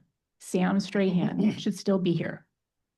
As elected officials and community members, we are leaders and role models, whether we intend to be or not. That responsibility starts here with how we speak, act, and engage. For those who felt left out of this proclamation, your voice matters. Violence and hate have no place in Liberty Lake. I invite everyone in our community to take part in the conversation about how we define our city's values around civic engagement together. My email address is available on the city website. Please briefly outline what's important to you because your voice matters. Leave it with me. I look forward to hearing from you. Additional comments? Councilmember Kennedy. I'll thank you, Mayor Pro Tem. I would like to address the process that got us here tonight. That we have a proclamation here. There was a period of time not that long ago that proclamations were made by the mayor's office and had no input or a vote from the council. That was changed within the last 6-7 years, if I remember correctly, where if a proclamation was made, it had to come to the council, had to be discussed, had to be voted on to be able to have some sort of control of that, and also had the citizen comments on it. So I agree with Councilman Dunn. In the years that I've been involved in the city, which goes back many, many years of volunteerism, I've never received more calls, emails, and absolute, some individuals, sheer hate on how I may or may not vote. When I became a council member, I stood out here and 3 different times, I've been elected, and 3 different times I raised my hand and said that I will defend and abide by, and to my best ability, understand what I've swore to. And I believe I've been able to do that, and I hope in every single situation. Tonight, I find interesting is that before coming here, one individual called and really was not real positive, said, I know that you're going to be the 4th vote who will let this be there, where you should be the 4th vote because 3 will vote not to allow this to come to the council tonight. I thought to myself, you don't know me. You just don't know me. My policy has been since day one, prior to becoming an elected official, that I believe any council member can bring anything to put on the agenda. Citizens have the right to bring things that they would like to see on the agenda. Because if a council member brings it to the agenda, it has the right to appear on the agenda. The council votes if they're going to listen to it or not. That is how our system works. That is the government that all of us who sit in this room and live here said that, yes, we abide by that. I want you to think about what happened tonight. I went to a vote to take this proclamation off. And some people moaned in this audience when 4 said, we're going to leave it on there and discuss it, and 3 said no. I want you to stop and think. You were 1 vote away of your voice not being heard. Your voice would be taken away from you. By a vote of 4-3, this came forward, which we allowed the citizens of this town and citizens who don't live here and yet feel that they have an opinion that we should abide by. This council majority said, we want to hear what you want to say. We've spent an hour and a half on this subject. And I want you to understand something beyond a shadow of a doubt. The majority of this council respected what the process of our government is. And that is you have a right to be heard. You were 1 vote short of your voice not being heard. Think about that, citizens. Think about that. My vote tonight is not an emotional vote. My vote tonight is not political. We are a nonpartisan, and yet what this council, in my opinion, and citizens have become, that we are partisan because it becomes political. Everything we do seems to be political. It's just amazing how that's deteriorated into that point. And the thing that bothers me the most is the extent of the hate that comes forward. So I support this being on the agenda. I support that the staff, that the citizens have the right, and I respected your right by voting that yes, you had a right to be heard. Regardless of my vote, I want you to leave here tonight and realize one thing. I did my job by listening to what the law of the city is. Your voice is important and needs to be heard. That almost was taken away from you. Think about that. Thank you, Councilmember Kennedy. Other council members? Councilmember Ball, Councilmember Spencer, Councilmember Van Orman.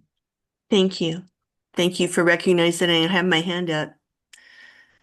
I too agree that it should have been left onto the agenda to hear from the public.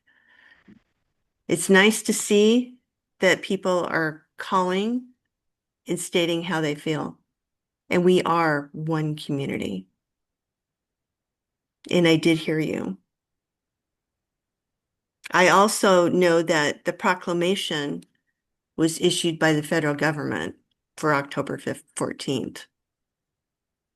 Whether we weigh in on that as city council members does not reflect the momentum that has happened within the world of listening to each other, listening to our differences, and hopefully we'll be able to not only listen to the differences, but be able to put our hands together and figure out how we can do things differently.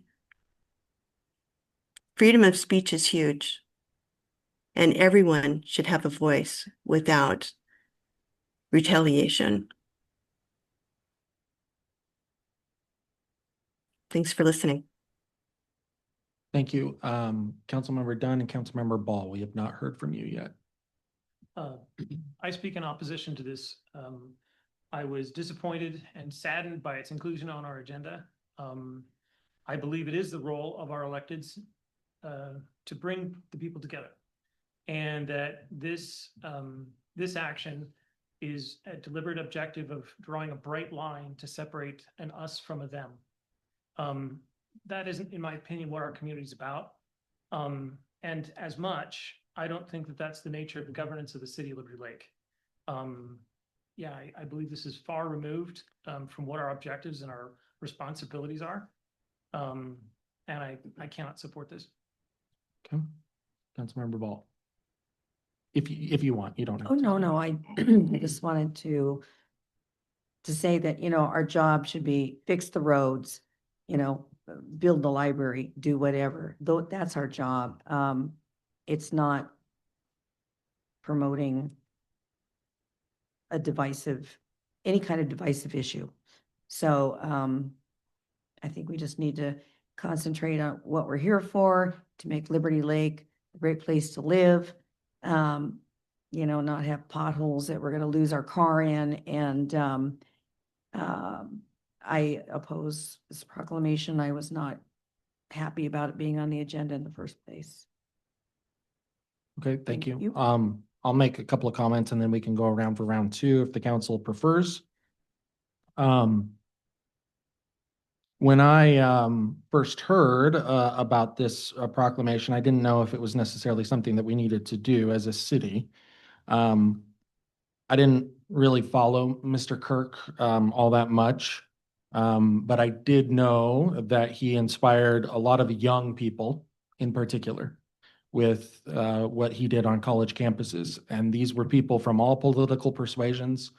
My son, who is 13-year-old, saw his videos on YouTube all the time of him having discussions with college students. I also thought it was interesting to note that from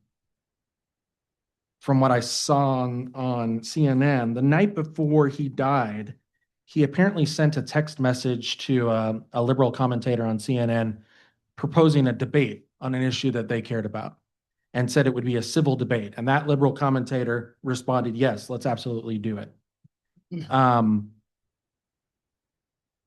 So when I read the last sentence of the proclamation, where it says specifically, encourage all citizens to reflect on and celebrate the importance of values of faith, civic duty, and the endearing spirit of our nation.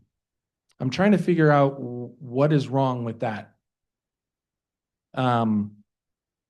Many of the emails that we received and some of the comments that were made from the podium tonight, again, use words like bigots, racists, fascists, evil, homophobes, so on. An interesting choice of words given what was engraved on the bullets that were shot at Mr. Kirk. And I was trying to figure out why this sounded so familiar, why these comments sounded so familiar. And then it hit me. Many of these comments were used in this same room several years ago on another issue. And they were directed at 4 council members who are still on this council. The proclamation that is here tonight is not perfect. If I wrote it, I would probably change a few things in it. But I think what it does do is it allows us to consider different opinions. Everyone has a different opinion about Charlie Kirk, and that's totally fine. It encourages a civil debate, which I would hope that's what we all would like to see. And I think that it does so without the name calling, which I hope is what we all want to see as well. You know, I just have to briefly address some of the comments that said that our city only prays to one God, or our city is banning books, or our city puts Charlie Kirk above all other things. Those are not accurate comments. If you're referring to the prayers that we give each council meeting, every council member who is asked to give a prayer ends it with how they feel most comfortable. And I respect any council member who is willing to give the prayer and end it with how they'd like to end it with. I hope that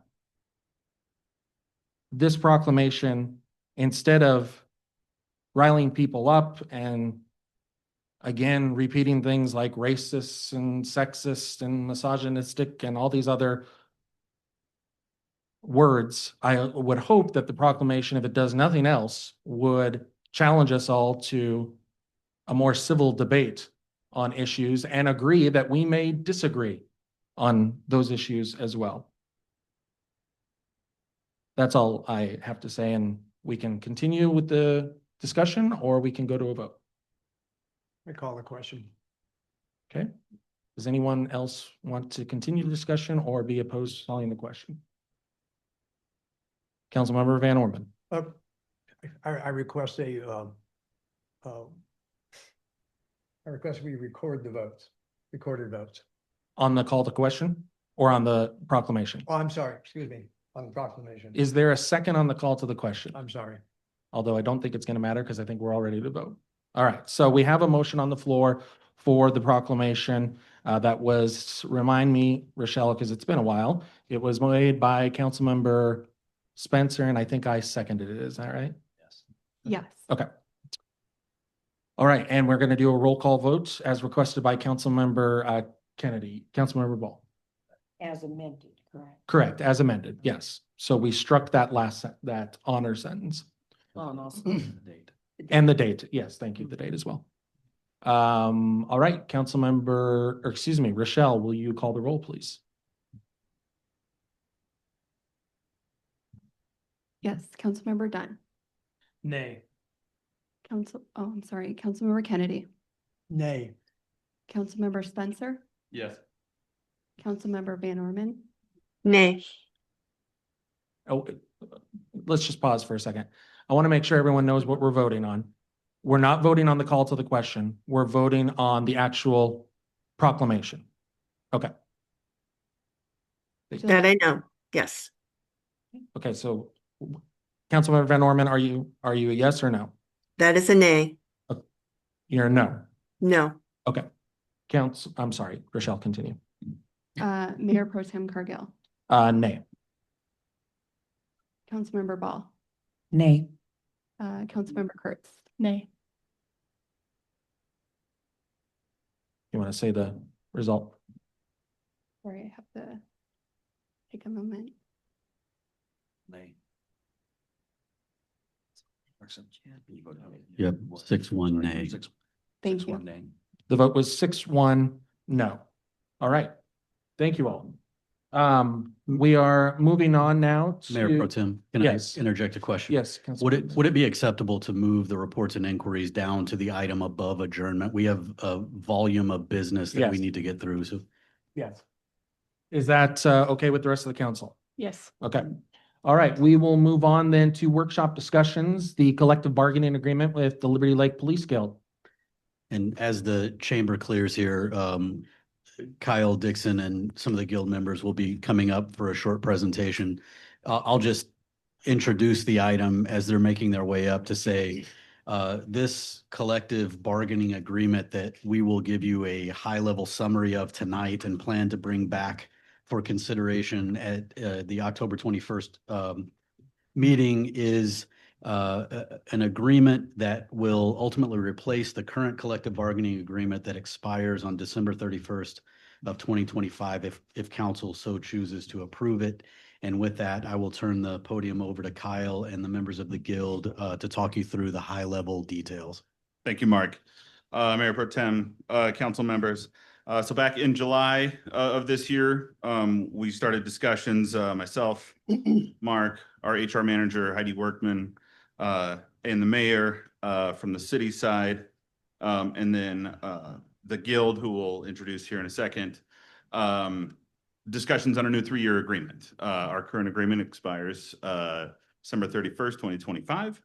And we felt beginning in July would give us plenty of time to come to a tentative agreement, which we have. And we're going to bring you, as Mark said, those high-level changes here tonight. But before we do that, I'm going to introduce Officer Jensen and the Liberty Lake Police Guild leadership.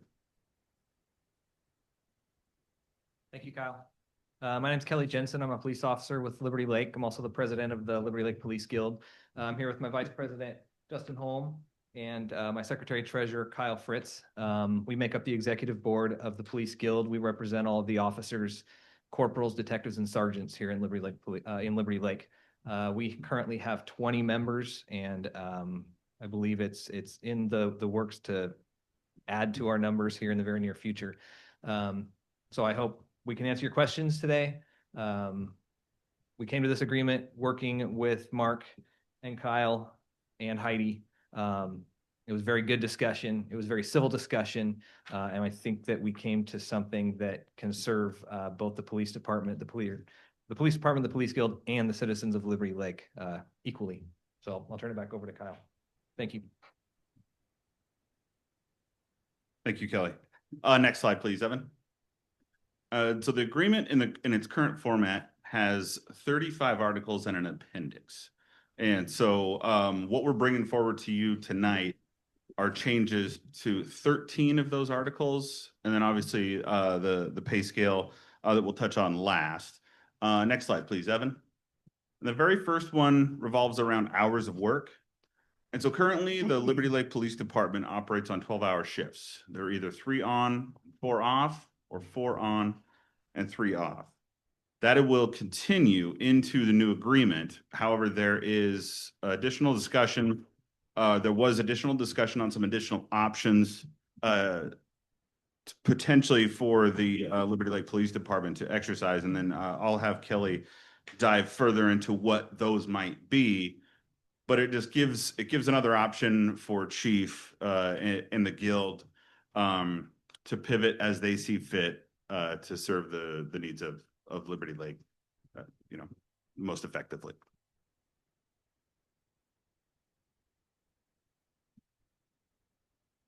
Hi, thank you for seeing us.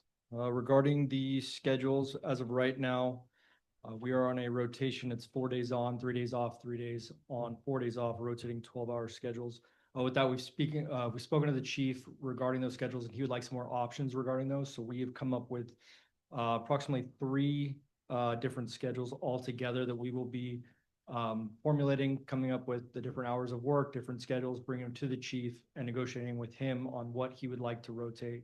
Not really negotiating, but giving him these options, and then he can choose from those 3, or if he has something else he'd like to do, to speak with the guild, and we will be in a partnership with it on what schedule works best for the needs of the department, needs of the city. I think that's all we have on that. Thank you. And then regarding overtime and callback, so currently our provision for overtime worked on holidays is just time and a half. We have several other departments that we have several other CBAs that we've reviewed. There are additional provisions for double time and a half. All of these kind of very narrowly construed scenarios that we didn't really account for in our current agreement. And so what you'll see in Article 9 is a provision for essentially a double times to incentivize officers who are already either working on holidays or working OT that goes into a holiday to be paid in accordance with kind of what their peers are being paid, instead of just what is considered either holiday or OT, regardless of what it is, it was just paid at time.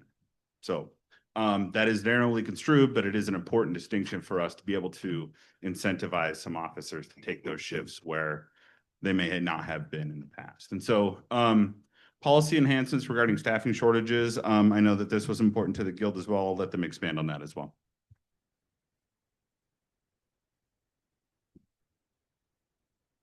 Thank you. One of our primary goals coming into this negotiation had to do with staffing, and it's addressed in 2 spots in this new document, Article 9 being the first spot. We were running into very few situations at times where a member of another shift was asked to adjust his or her shift to cover a vacancy in the previous shift or the subsequent shift. And our opinion on that is that when that happens, you're robbing Peter to pay Paul. You're shorting one shift in order to adequately staff another shift, and then you're just in the same boat with the following shift. And so we wanted to come up with a solution to that. We thought about some different ways to do it, and in the end, really the only thing we could come up with the size of our staff here, and being that we are such a small city, is that those vacancies need to be offered to people who are on their days off before asking another shift to adjust and take staff away from them. So this is a change in moving forward and what we've agreed to with the city, in that those positions now, before asking a member of a subsequent shift to adjust their work hours and fill a vacancy, that vacancy will be offered to somebody on an overtime basis, somebody who's on their days off if they volunteer to come in and work it. That way we're not shorting one shift to fill another shift and ending up in the same situation with the subsequent shift, essentially. Thank you. And we'll obviously welcome any dialogue. Please interrupt us if you have any questions kind of over the course of the explanations of these articles. Next slide, please, Evan. So Article 10 focuses on wages, not in the sense that we are putting together the salary schedule with this article, more specifically different occurrences that could potentially augment wages or policies surrounding the wages themselves. One of those within that is called shift differential. And so what that is it's premium pay for non-day shifts. So they currently have 3 separate shifts. You have day shift, you have swing shift, and you have graveyard shift. And currently, we pay those premium pay shifts, swing and grave, an extra flat rate. It's essentially 50 cents an hour or $1 an hour based on the shift that you're working. Another thing that we noticed was that this does not align with a lot of our peers. We, as you'll see, over the course of these discussions, we recognize that and have shifted to a percentage base of their base pay to account for all of the different staffing and pay item adjustments that we had to tackle throughout this agreement. And so what you'll see in the agreement that comes before you on the 21st is a percentage-based that is weighted heavier towards graveyard shift to account for the challenges that we have staffing graveyard shifts right now. And so that was the reason to switch to percentage-based, and you'll see that in the agreement coming up again at our next meeting. Councilmember Kennedy. I believe you said we have a challenge now staffing graveyard shifts. Yes. Why is that? It's obviously it's a and I'll let Officer Jensen speak to that, but obviously it's a I think when you have the shift picks, obviously everybody's going to pick day shift, and so I'll let Officer Jensen expand on a little bit more why there's a challenge covering those graveyard shifts consistently. Thank you, Council. So just to elaborate a little bit on that, when it comes down to staffing graveyard shift, it's not necessarily a matter of numbers, but keeping the motivation for officers to work graveyard shift. Law enforcement in general works on seniority. So the more time that you have on, the higher selection that you have of the shifts and the days that you do work. So part of this to incentivize individuals to work graveyards was, number one, just the disadvantages of it. Perfect example would be, people coming in and us then having hiring freezes or no growth for a short period of time or a couple of years, whatever it might be. Those individuals who came in because of their lack of seniority within the department are then stuck there. And so it's to incentivize the other officers as well to bid, although they have the seniority, to bid for that. So there's benefits to that as a community as well. So, let's say we are facing, I'm just going to use an example, hiring 3 to 4 people. Well, when graveyards is staffed at 3 to 4 people, although they might be lateral officers bringing experience from another state or location, they still are inexperienced to the city. And so it incentivizes the more experienced officers to also bid for that night shift, to be, in a sense, a leader on that shift, to be a resource for those other officers as they learn and grow within that role.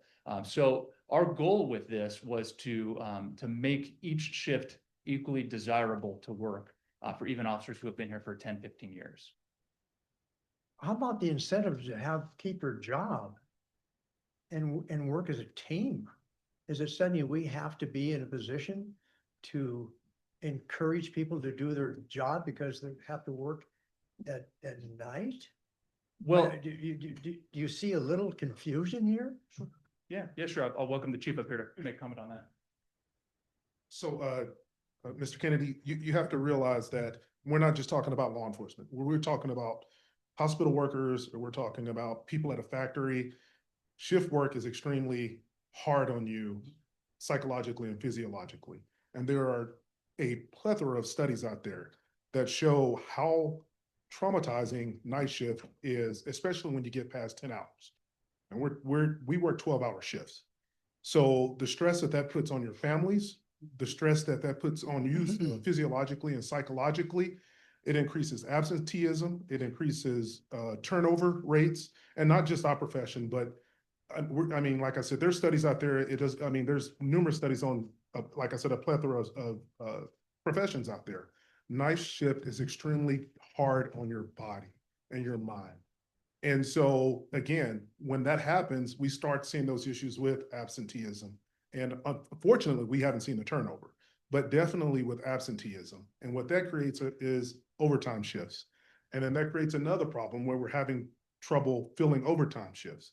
And so what this does is it gives an incentive, more of an incentive for people to work those night shifts. So it's a motivation, because it's extremely difficult. And like I said, it is hard on you, especially when you work 10, 12-hour shifts. Thank you for that answer.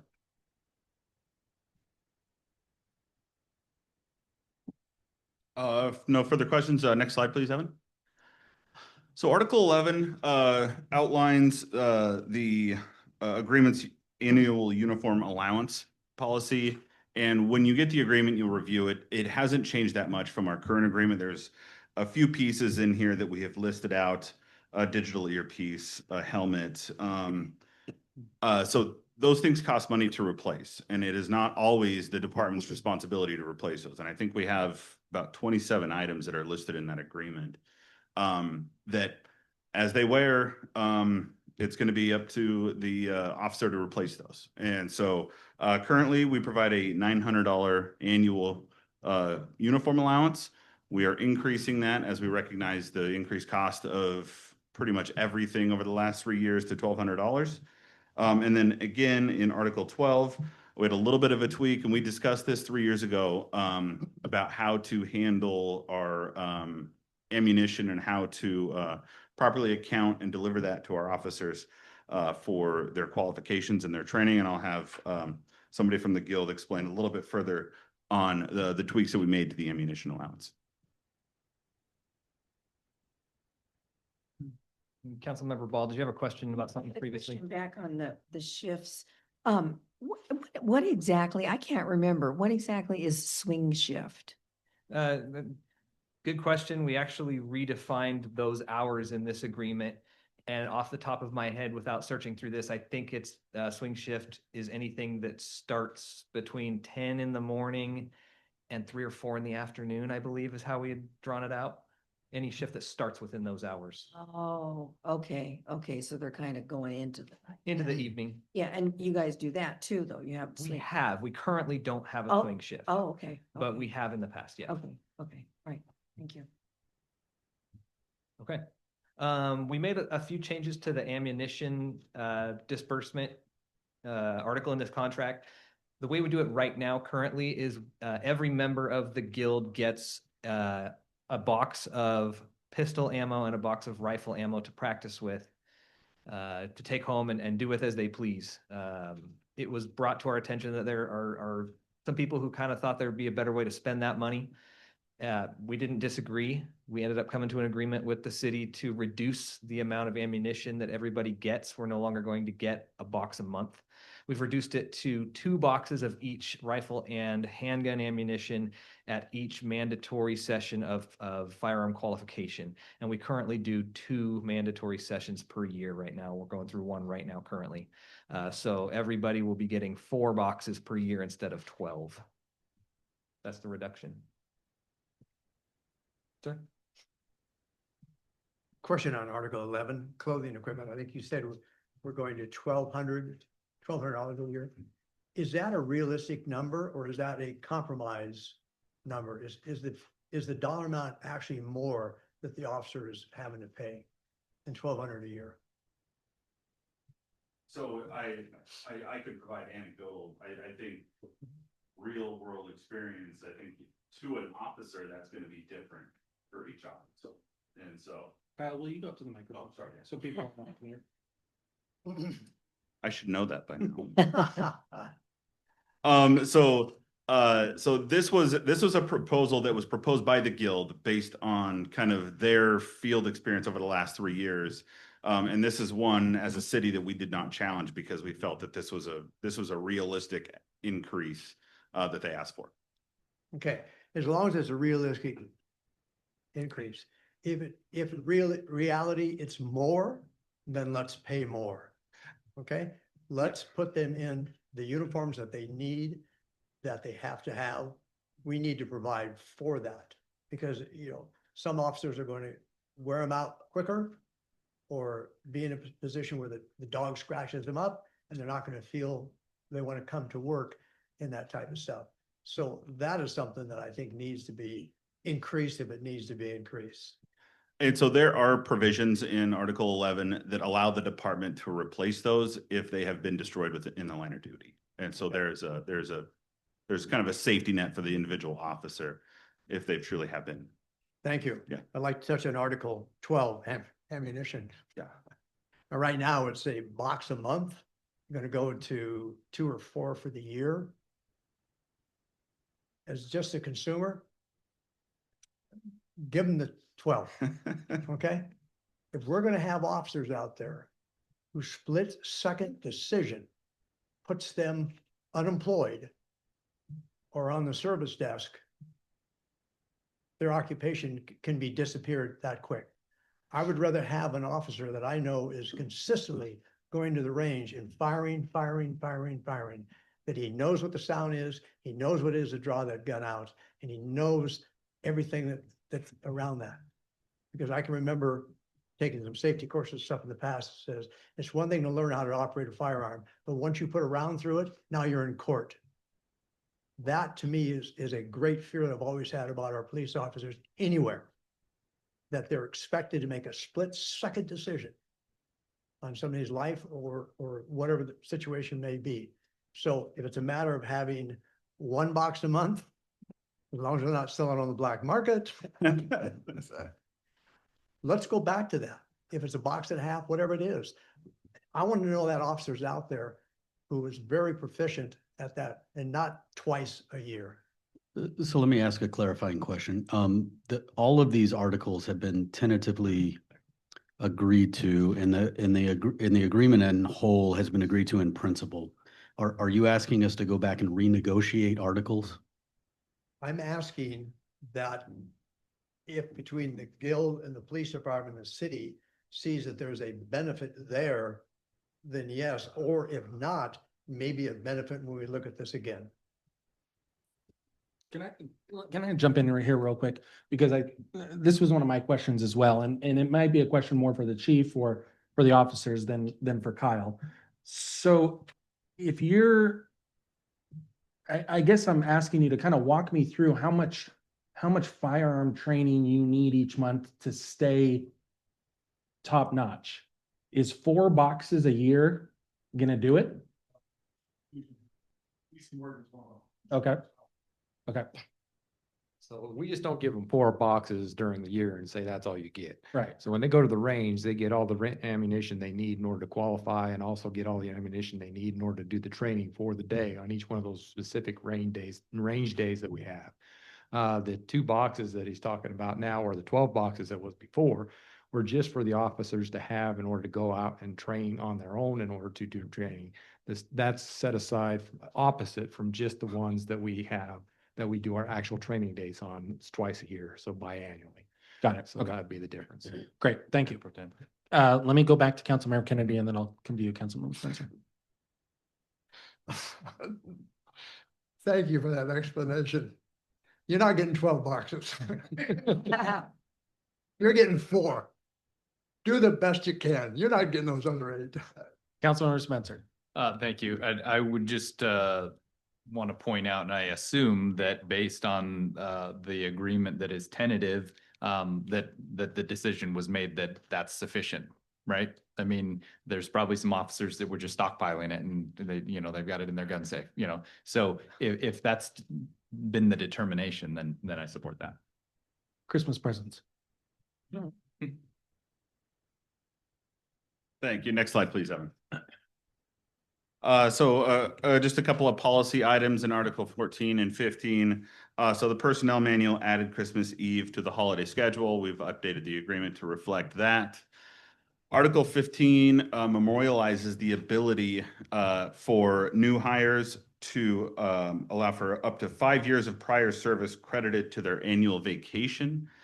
Currently, this was I would call it an informal process of negotiation upon hire. And so we're just memorializing that benefit for new hires and for a one-time credit for current officers so that they wouldn't have less vacation than a new hire. So any questions on those two? So they get an annual vacation accrual, but if they've been there longer than 5 years, it's more. Is that what you're saying? So we're allowing for up to 5 years of prior service. So wherever they were serving for, when they come to Liberty Lake, instead of a kind of this informal policy of, well, I'm getting 140, can I get 180 upon hire? We're just memorializing that in the actual agreement to save the haggle and the hassle of the onboarding process. Okay. Next slide, please. So I'm going to have the guild come up and explain a little bit more on Article 25 regarding the release of personal information and photos. Thank you, Kyle. This is a section that I was particularly passionate about, especially after we had an officer involved in a shooting this past December. Something I didn't find out till much later after this happened, and come to find out it was something that's pretty common across the county that I'd never seen before. I spent 15 years in another agency in another state and had never seen it.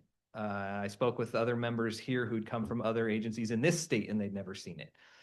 In where at the time that the agency releases the officer's name, years of service, whatever other information are released about an officer involved in a shooting to the media, a photograph was also released of the officer.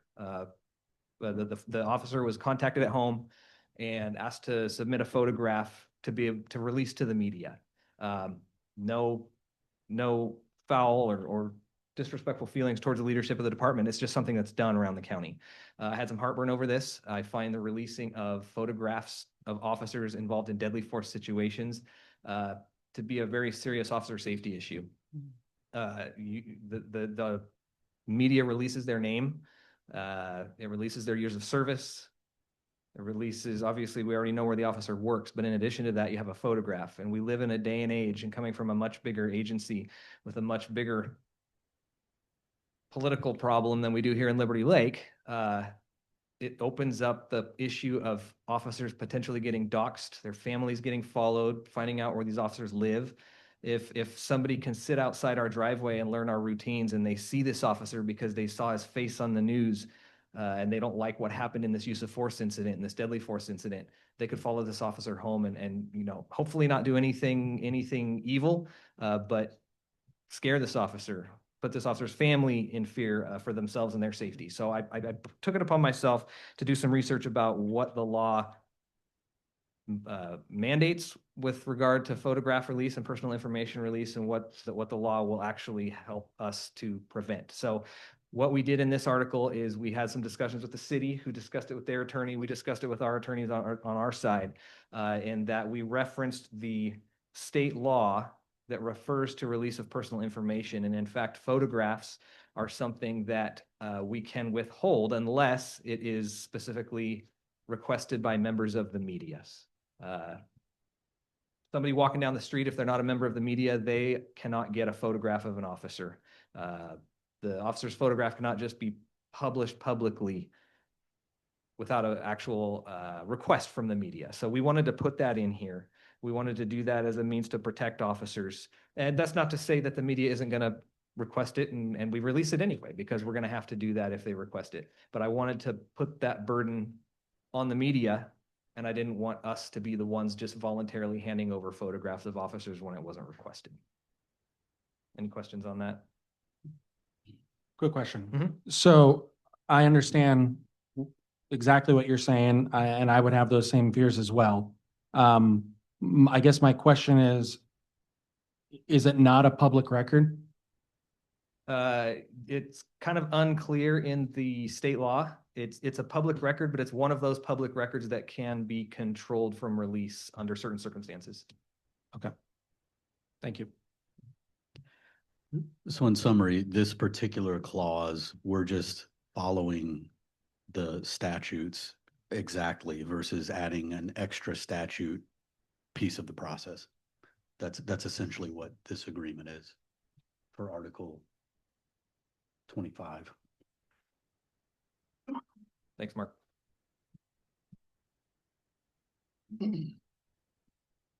Excellent. And then obviously 29 is just identifying that we are entering into a new 3-year agreement that begins on January 1st, 2026, ending December 31st, 2028. Next slide, please, Evan. So Article 30 deals with specialty positions. We recognized the idea of specialty positions in our last agreement. That was a good first step in evaluating kind of what we're offering against our peers. We did acknowledge that additional measures needed to take place for us to kind of keep up with what our neighbors and what we're seeing nationwide regarding specialty positions and what each individual specialty falls in liability wise in terms of carrying out those duties. So I'm going to invite Kyle, Officer Fritz up here to identify a little bit on each what a basic an example of a basic specialty, a moderate specialty, and a high liability specialty. Thank you, Kyle. So we really sat around with our guild members and discussed what the different specialties were that everybody was assigned, and essentially what the demand within those specialties was. We then kind of took it a little bit further with looking at certifications, recertifications, prior experience for the roles, as well as whether it was public facing, a higher risk involved for the officer, or if it potentially was just instruction behind closed doors in a much safer environment. So starting off with the basic specialty would be something like instruction. So an officer who's putting himself out there to teach other officers whatever that is. For example, I'm trying to think of one of our basic specialties off the top of my head. Could you give me one? First aid. Okay, there you go. Yeah. So take first aid into account. So if we have an officer who is very skilled at first aid, they've gone through instructor classes, they are teaching within a closed, secured environment, but they still are going above their general call of duty when it comes to their role as an officer. So something like that would fall into a basic specialty. Getting up a little bit higher into a moderate specialty, that's in consideration of call-out basis potentially. So if they're on off days and they receive that call at 3 o'clock in the morning, for example, like a drone operator, we might not have one on at all times. And so they might have to leave their phone on loud and respond, leaving their family at home on their time off to help out with a specific incident. Another one would be a range instructor. So a range instructor has that higher demand because we have obviously RCWs and state law that regulate how often we have to train, what we have to train, and the creativity behind making those training lessons. On top of that, just involved being at the range nonstop for several hours at a time. Other officers, hopefully trained, but shooting along the line side by side with them. Needless to say, there's a heightened risk to being a range master or range instructor. So that would be something that would be categorized in the moderate. And then getting into high liability, I know that everybody knows here that we've recently added a K-9 officer to our team. So things like a K-9 officer where you have the liability not only at home with by yourself, with family, with kids, things like that, but also the liability that comes to play when you are releasing a lethal weapon, in a sense, a potentially lethal weapon on others. So just being that much more squared away within that role. So again, we really focused on what each specific position was, the demand on it, whether it was a call-out basis, the certifications and recertifications. And that's where we kind of formulated this three-tiered system for our specialties. And we were able to fit each of one of our specialties that we conduct within those tiers. Councilmember Spencer. Yeah, so was the K-9 the only one that fell in the high, or was there anything else? There's two more that are within the high liability. One of them is pending, and we included it just in case it was added, and that would be the being a part of the task force for the Spokane County Dive Team. So since we have the lake so close in our proximity, that potentially could put an officer in freezing cold waters for an ice fisherman, in a dry suit and whatnot. So added liability for that. And then the second is the Spokane Regional Air Unit. So the TAC flight officer who is, flying around in the helicopter. There was a helicopter crash just yesterday in Sacramento. So just the considerations on the liability involved for those as well. Another one potentially that we've discussed to be included in that would be like a motor unit, but we've not gotten there yet. So What percentage do we have in each one of those categories? as far as each role, Yeah, how many roles do we have in each category? off the top of my head, I know high liability right now is just those three. Moderate, I want to say, is around 10 different roles.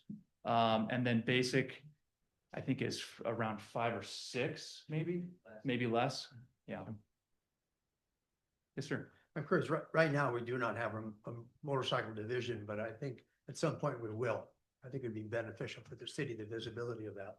We actually have some funds set aside for that, by the way. I assume something like that would fall in that category? Of the high liability? Yeah. It often does, yeah. So like Kyle mentioned, a lot of what we're bringing here to the table is to maintain competitiveness with other agencies. We want to bring in the best officers. We don't want them to skip over us just because of pay or opportunities in other cities. Excuse me. So a lot of this has come from that. I come from Post Falls, being a motor officer over there. I was there for 2 years doing that. Absolutely loved the job. I did feel as though there was a heightened risk. I personally have friends from my prior agency in LA County who have been hit on their motorcycles. So there is just an obvious risk involved with being a motor officer. So I would be thrilled to see that come to fruition. Yeah, absolutely. I would too. Any other questions on this? Thank you. And just one more thing I wanted to touch on about this. This article, along with one other one, is one area where the city approached us with a kind of an ask about us coming into an agreement, showing our partnership with the leadership, with the chief and the deputy chief, and coming to an agreement about what those specialty roles would be. Those particular roles were left out of the main body of this agreement, and instead are in a written signed agreement with the chief of police. And it's something that's already, this in particular is already done. It's already signed. We've already had those discussions and agreed to what the roles are and what category they will fall into. And that was something that we worked on with both chiefs together and came to this agreement. And if I can add a bit of context, the reason that we wanted it structured that way is so, like, as you heard Officer Fritz mention, if a role was added to one of these specialty tiers or added altogether, we wanted the chief to have the flexibility to make that decision in partnership with the guild to meet the operational needs of the department without having to come back and re-bargain it. And so that was the main reason that we set it up the way that Kelly just described.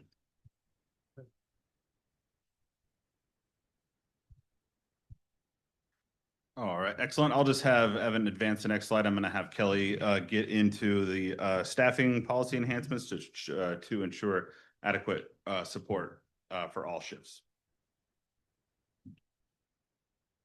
Thank you. We were approached by I think it was Deputy Chief Morgan a while back about possibly amending our current staffing requirements that we adhere to in our current contract to allow for a certain level of supervision to count towards our staffing.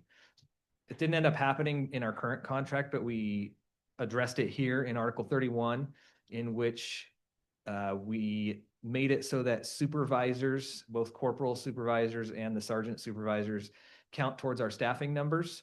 And at the same time, we also, in an effort to try to make our staffing numbers as bulky as we could in such a small department, it's difficult to do sometimes, but we also increased our minimum staffing number that the department should attempt to fill. We added one more body. So now, with any luck, with any hope if this goes into effect, there will now be 3 people staffed on patrol basis, whether that's officers or supervisors or combination of both, at all times during in the city. There have been some incidents recently, not as nearly as much as it was when I first started, when we had so few people here, but there's been some times where it's been difficult to find people to fill overtime spots and bring additional coverage in. And we do still occasionally, and like I said, not very often these days, but we have an officer who's here working by themselves. I work by myself, and granted, it was a holiday. It was Christmas Day last year. I was the only officer from 5:30 in the morning until 2 in the afternoon. And that it doesn't do any favors to the people who are here, who are trying to enjoy Christmas, when you have a lone officer who, quite frankly, doesn't spend much of the day being visible, just by the sole reason that he's by himself. And it may not be safe for him to be out driving around by himself without somebody right there to come to his aid if necessary. So we wanted to make sure that that happened as little as absolutely possible. We increased the staffing minimum by 1 more and included the supervisors in those minimums so that they can count towards those numbers as well.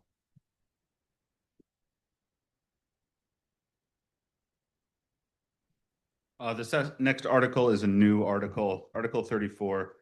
We saw this come up in our review of some comparable CBAs, and that is to provide $7,500 to the surviving spouse if an officer is killed in the line of duty. and that received unanimous support amongst obviously the guild and the city as well. So. Once again, I guess the question would be, is it 7,500? Is that a realistic number? Yeah, before. This was. My thought is no. It's not. This was a number that I proposed, in particular, the guild proposed after I read a similar article in a different law enforcement agency's contract. And that contract actually offered double that. But us being such a small city, a small department, we don't get a lot of those super high tactical incidents where it's less likely for something like that to happen. Granted, it still could. I wanted this to be something that we could come to an easy agreement with the city that would provide some aid to the families of officers who, God forbid, find themselves in this role, in this position. So I wanted this, I wanted to be a little conservative with this to make sure that this passed through. I appreciate you being conservative. There was a neighbor of ours, a friend of Brian Orchard, was a police officer in Spokane City, was killed in duty many, many years ago. Neighbor of ours, personal friend. And I remember the struggle that they had to deal with financially. And that was a lot of years ago, and it's a lot better now than I'm sure it was. But when I see that, it hit home personally with me. And I think $7,500 should be more.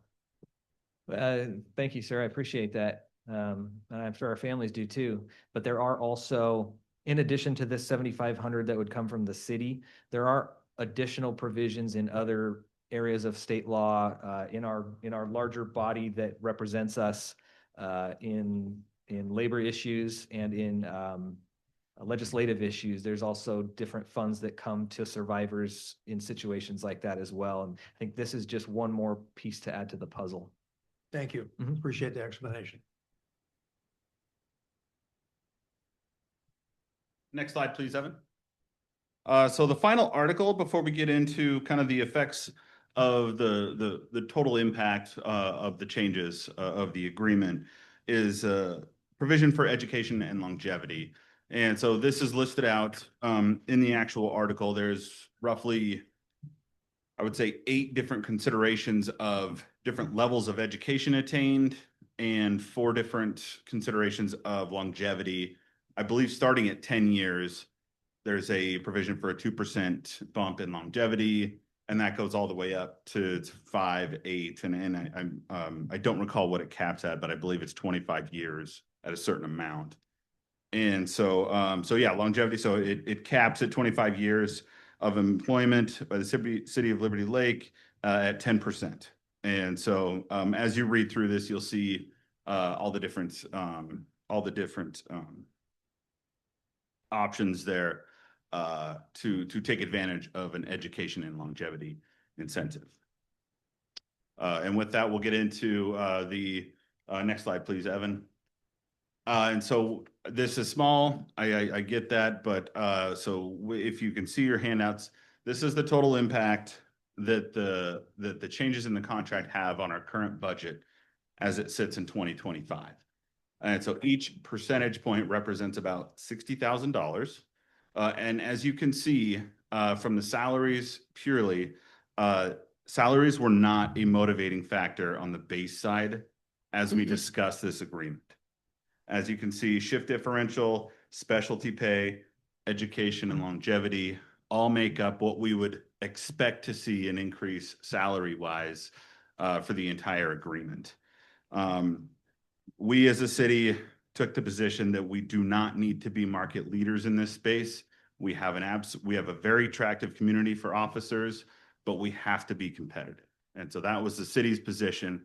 I would say that the guild echoed that position, and I think that this agreement reflects that.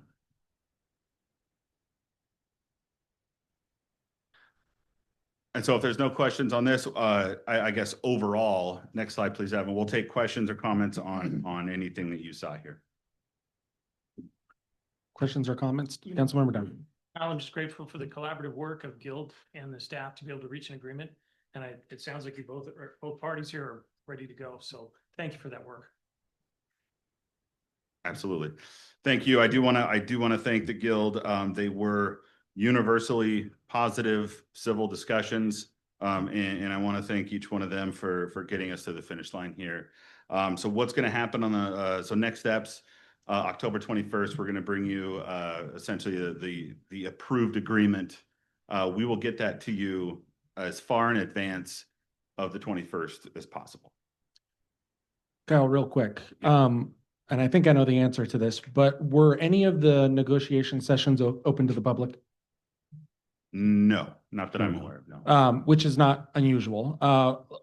When we approved the first contract agreement, which was 2 or 3 years ago, I think, I made the comment at that time about considering opening up these discussions for the public so that the public can participate, be involved. Actually, they can't participate, but they can at least be in the room and listen to what's going on and the back and forth. Some cities do that. Some cities do not. Some counties do that. Some counties do not. When you talk about being a market leader, I would hope that in the future, both sides would seriously consider that. Meeting in a room like this, having it open to the public, and chances are nobody would show up because people have things to do. But I think the message that it would send to have these discussions be opened would be very, very important. And under state law right now, both sides have to agree to allow that to happen. And so I would hope that both sides in the future would consider that in 2028 when you're back at the negotiating table. Thank you. Excellent. If there's nothing further, thank you for your time. All right. Thank you all. We are up to e-bikes and electric scooters. Before we get into that, obviously we're going to need a motion to extend the meeting. If we're going to get through the rest of our agenda here. So I'll move that we extend to 9:30 and we'll see how far that gets us. Second by eeny, meeny, miny, mo. Councilmember Ball. All those in favor, please say aye. Aye.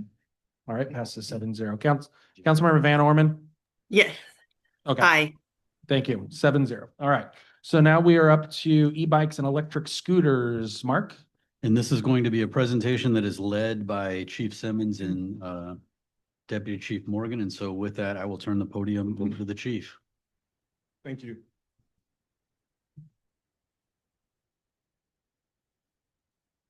I want to preface this presentation by reading a couple of things from this year that have occurred throughout the state of Washington.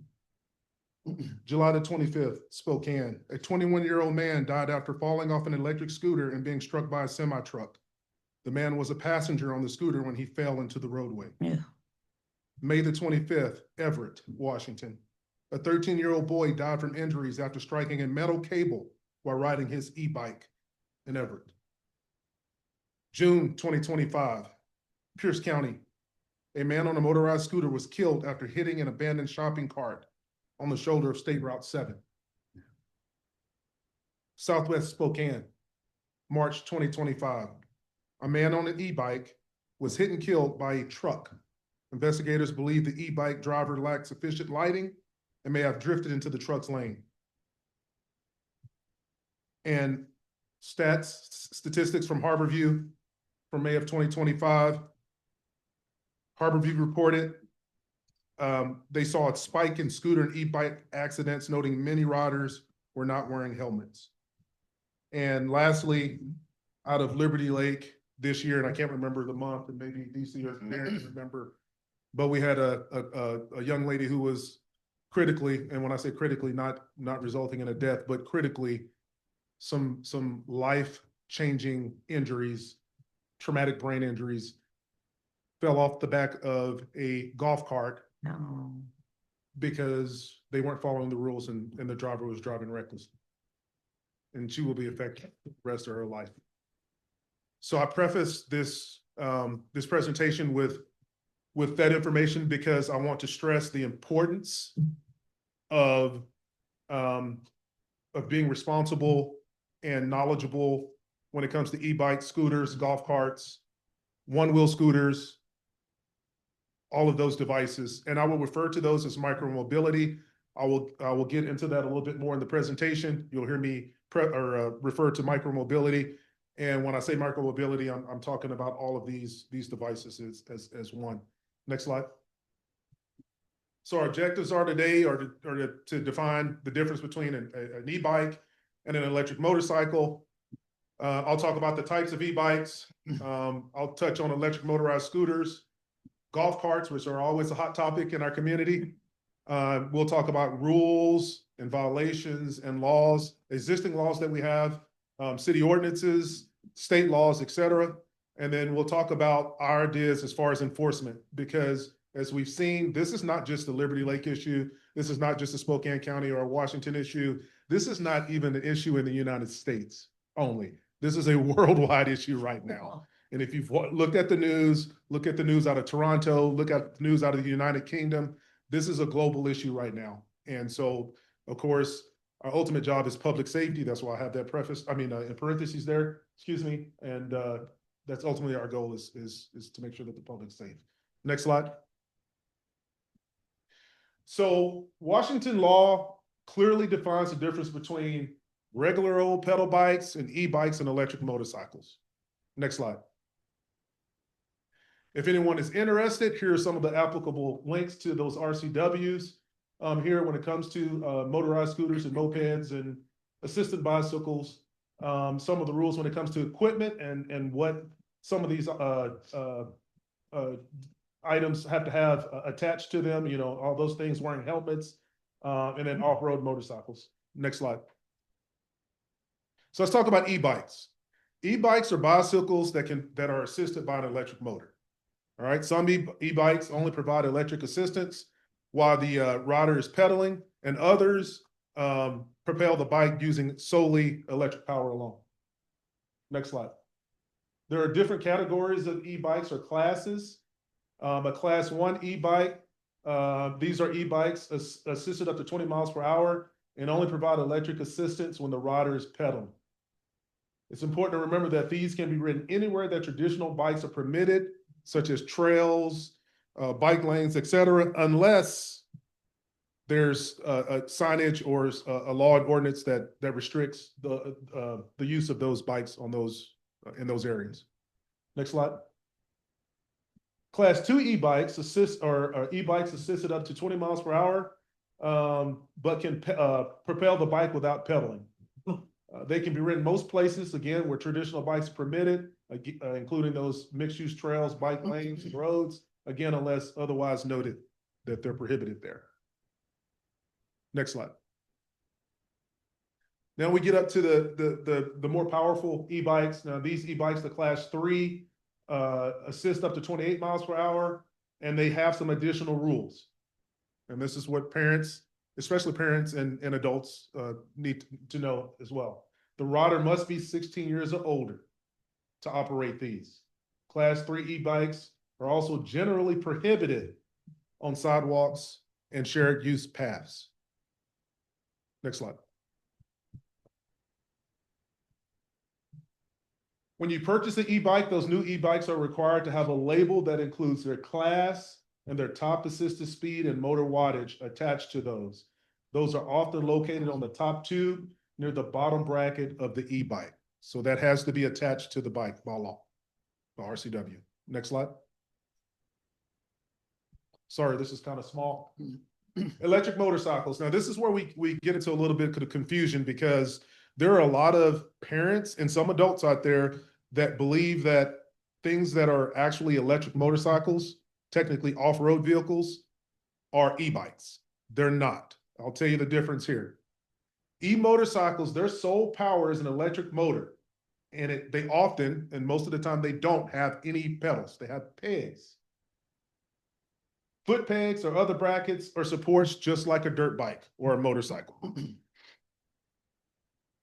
Without moving pedals, capable of propelling the electric motorcycle, this type of cycle is classified as a motorcycle. They are classified as a motorcycle by law. It's important again for people to understand, especially parents, to understand the difference between an e-bike and a motorcycle. Those are the main differences right there. The sole power is an electric motor. It doesn't have moving pedals. It often has foot pegs or brackets for foot support. So that's an easy way to differentiate between an e-bike and an electric motorcycle. Many e-motorcycle makes and models are marketed as e-bikes, so parents have to be careful when you're purchasing those.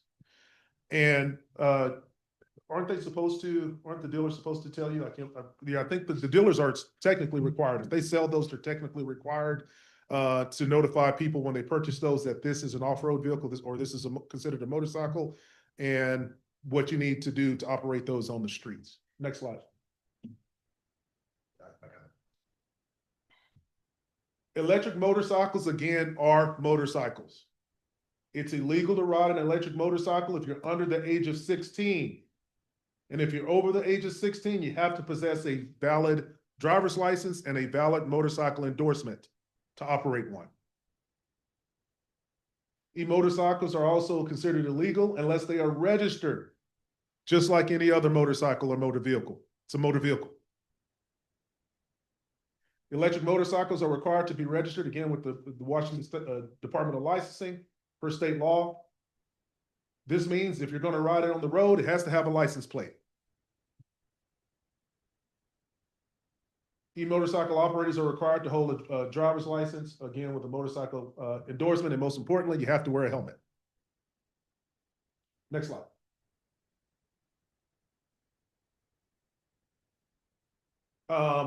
So some important things to remember about e-motorcycles, and this is where I kind of get into what I would love to see as far as all of these devices being considered under one ordinance, and that's a micro-mobility ordinance.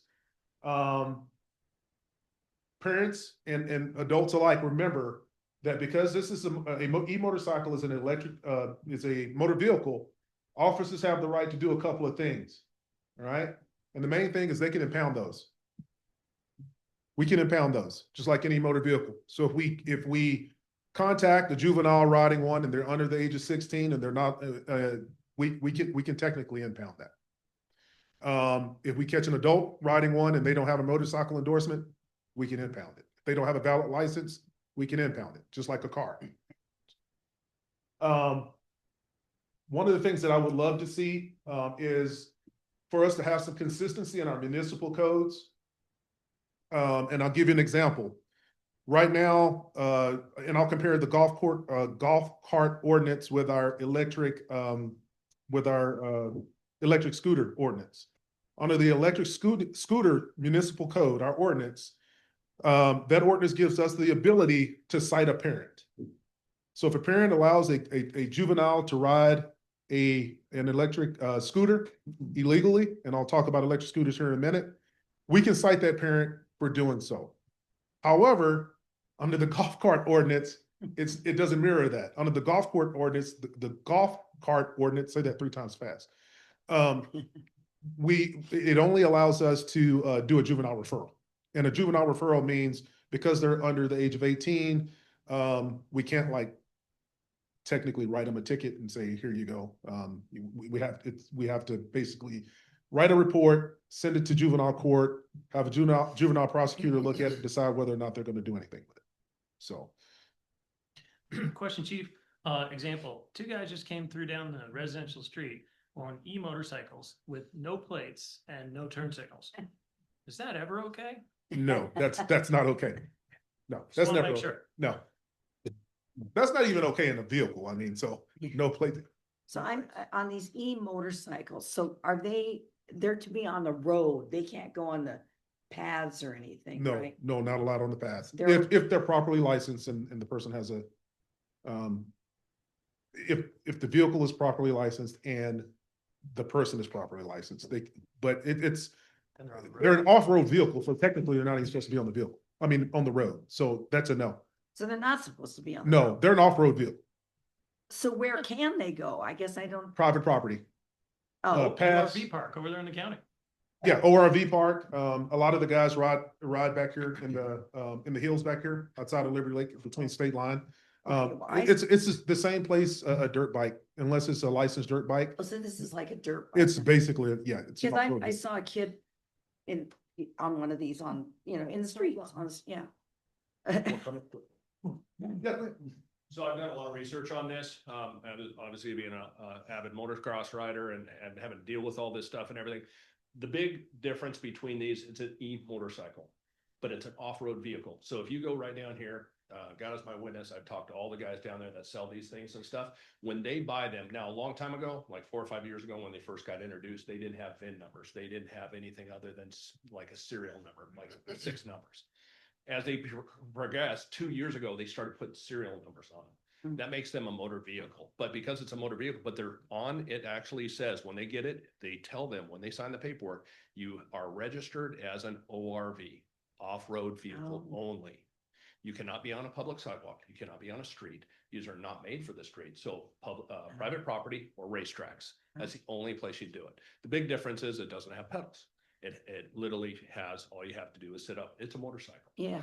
They sell them as motorcycles, $4,000. And me being one of the ones that honestly probably have stopped more than anybody, parents are like, oh, we just thought it was a little scooter. And I was like, no, they sell them over there. I've talked to the manager numerous times. They have long conversations saying children should not be on these.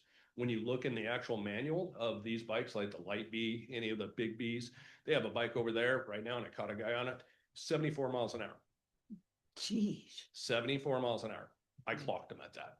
I'm like, and he's like, what? And I'm just like, are you kidding me? Of course he was suspended and all the other things. We also had an accident and I don't know if the chief realized 3 weeks ago, and a guy was on a scooter at the high school at the prom 2 weeks ago, and he broke his ankle and he ran right into a car because he was doing between witnesses between 30 and 40 miles an hour. This has become a problem up the wrong way at the high school prom. I was like, and then now also, and I will attest that now we have kids, they know they're going to get stopped. And I have given them several times. There's a group of about 6 to 8 kids that I seem to see on Sundays. And all they do is they look, and they're now talking on phones like, oh, Corporal Powers around the corner, and they're all ditching off across Pavilion Park and in that area. And I'm not going to chase a 13 on a bike, but I mean, they're doing 46 miles an hour. I mean, that's what their actually speed is. Those light Bs go 46 miles an hour. Do you really want a 12-year-old on 46 being pursued by law enforcement? And then when we do catch them, the last one I did, it took me over 2 hours to do the paperwork for a juvenile referral. Is that a good? I mean, for me, I think an officer should be able to cite and release, but we can't do that. So the whole thing is we don't have much of an option. I called the parents, and 2 parents have said, so what? So what? I'm like, really? I was like, your kid's going to get killed or whatever. And that's the whole point. And I'm trying to address it. So because I stop a lot of these and guys, you can't do this, and stuff. So anyways, I'm sorry for that. But the long and short of it, they are not on-road vehicles. They're off-road only and sold as off-road only. And it even says in there for private property or racetracks. That's it. Any questions on that? Yes, sir. Yeah. So here on page, I guess, 24, where it talks about the e-motorcycles, and it says this means for an electric motorcycle to be ridden on a road, it must have a license plate and meet the RCW. So do they make electric motorcycles that are built to go on the road? So yes, there is. Obviously, you've got your terrain bikes and you've got some stuff like this. We're talking about these small $4,000 that they're buying down here at the local store. I personally have a friend that has almost equivalent of a 1200 volt or whatever you would call it. But basically, it's a touring bike, and he can go for 3-4 hours. We're not talking about it. We're talking about the little mopeds that used to be the old mopeds, like old people like us, that used to see around. Well, now they're just e-bikes, but they're off-road. They have off-road knobbies. They don't have turn signals, no horn, no lights. Oh my God. Good accessories for it, but they are 100% sold as off-road vehicles only. And when we're talking about electric motorcycles, he's right. I mean, you can get an electric motorcycle is like a Tesla now. It's an actual motorcycle. And that's what he's referring to, not these little, the smaller, cheaper things that we're seeing the kids on. And, I'll come back to this, the micromobility portion of this and the consistency with the municipal codes here in a second. Next slide. We do have a municipal code on motorized foot scooters, or motorized foot scooters. I see a lot of kids on these. there's some important things that parents need to remember here that are enforceable, and we are starting to see kids again get hurt on these. And so again, and this for the sake of public safety, we are going to start enforcing this municipal code heavily to hopefully to avoid a tragedy.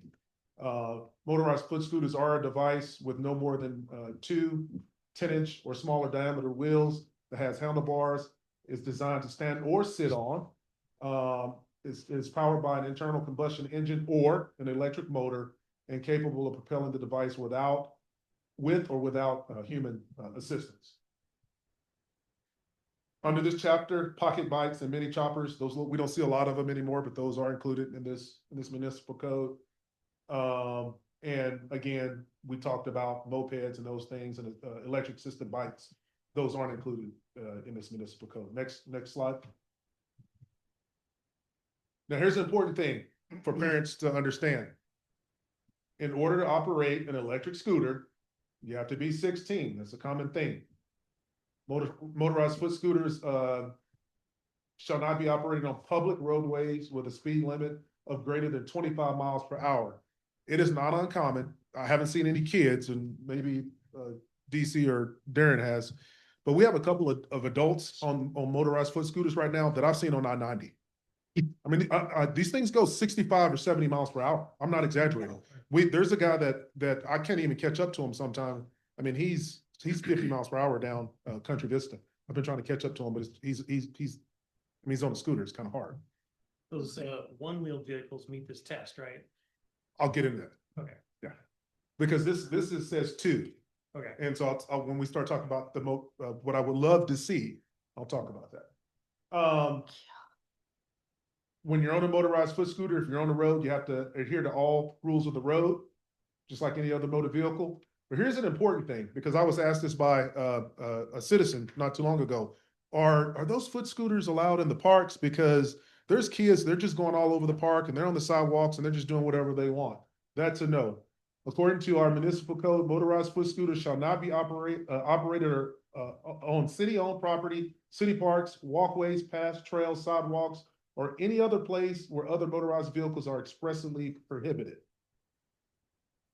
You can't do it. All right. There's kids all over the Yeah. place on those. And There are. And this F right here, I tried to catch up with a kid today going 50 miles per hour on the sidewalk down Country Vista. But I got sidetracked by the kids on the with the electric motorcycles. Like, turned around and didn't catch any of them. But you can't transport another person. So the 2 kids on the motorized scooter, that's a no-no, according to our city. And that's dangerous. Next slide. Wow. According to our municipal code, it is unlawful for any parent or guardian or other person having control or custody of a minor to allow that minor to operate a motorized foot scooter in violation of our municipal code. It's illegal. And again, this municipal code gives us the ability to hold the parent accountable with a civil infraction up to $250. Next slide.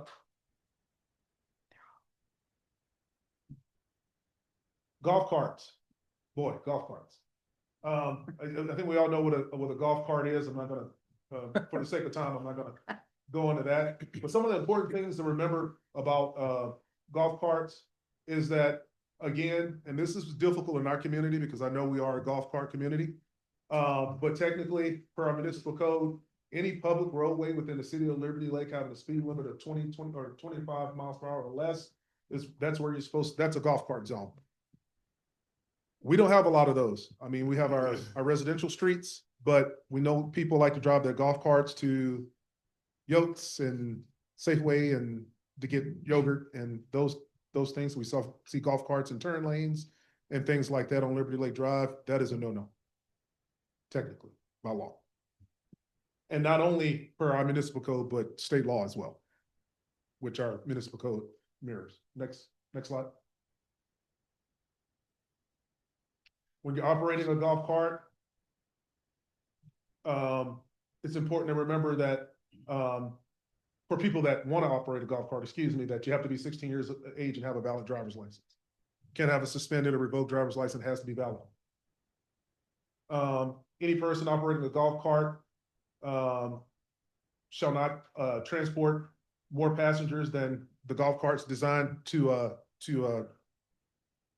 carry.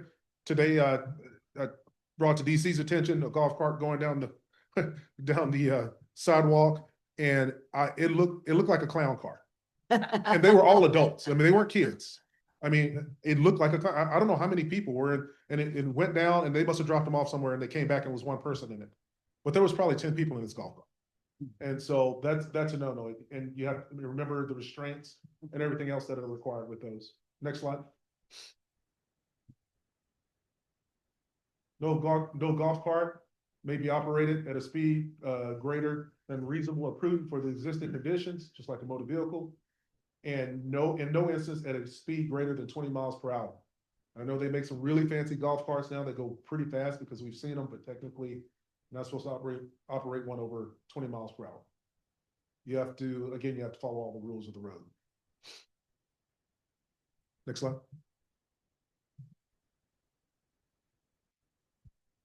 This is one of the in bold here, D, I really want to hit on. And this is where, again, we had the young lady who was badly injured this year on the golf cart. Why? Because of it wasn't even negligence, it was recklessness. But golf carts shall not be operated in a negligent, and especially not in a reckless manner. You can't endanger other persons or properties, obstruct or hinder or impede lawful travel of any motor vehicle in a golf cart or any pedestrians on sidewalks, paths, and trails, etc. You have to be reasonable when you operate those. And unfortunately, when we let juveniles who are not mature yet operate golf carts, they make bad decisions. Not just with golf carts, but I mean, they're kids. And so we have to remember that there's a certain level of responsibility in operating a golf cart, just as there is with a motor vehicle. And so we have to make sure that even our kids that are old enough to drive those understand the dangers and the responsibility that comes with operating those within the city. Next slide. And one of the things that one of my main ask in this, and I mentioned micro mobility, is moving forward. I think it would be beneficial as a city. Toronto has done this, and this is where I obtained this idea. Is to have one municipal code for all of these devices, including the one-wheel scooters, because that's something that we see a few of them around here. And I don't know are you guys familiar and ladies familiar with as a council with one-wheel scooters? It has the big wheel and looks like a platform you stand on. Yeah. Those things are fast. Yeah. And these guys are dressed in complete motorcycle gear, and they're in the road. And I mean, they're going 40, 45 miles per hour or more in traffic on those. Again, we don't see a lot of them. There's a few of them that pass through, but I mean, I don't know if it's a fad that's going to disappear, but it is something that we see. It would be extremely beneficial to have one statute labeled micromobility that covers the use of all of these devices for the city, outlining the definitions, outlining the restrictions, and also outlining the penalties, the punitive aspect of those. I think that would help us out as law enforcement. It will help out in prosecution as well, and it will definitely help out the public when they have questions, so they don't have to, look up, well, where's golf carts, or is there a motorized scooter ordinance, or it's all under one ordinance. As far as enforcement, our goal is to go out and educate first, educate the public. I don't know if you've seen the pamphlet that we put out that covered e-bikes and e-motorcycles, but continue the education campaign with the public.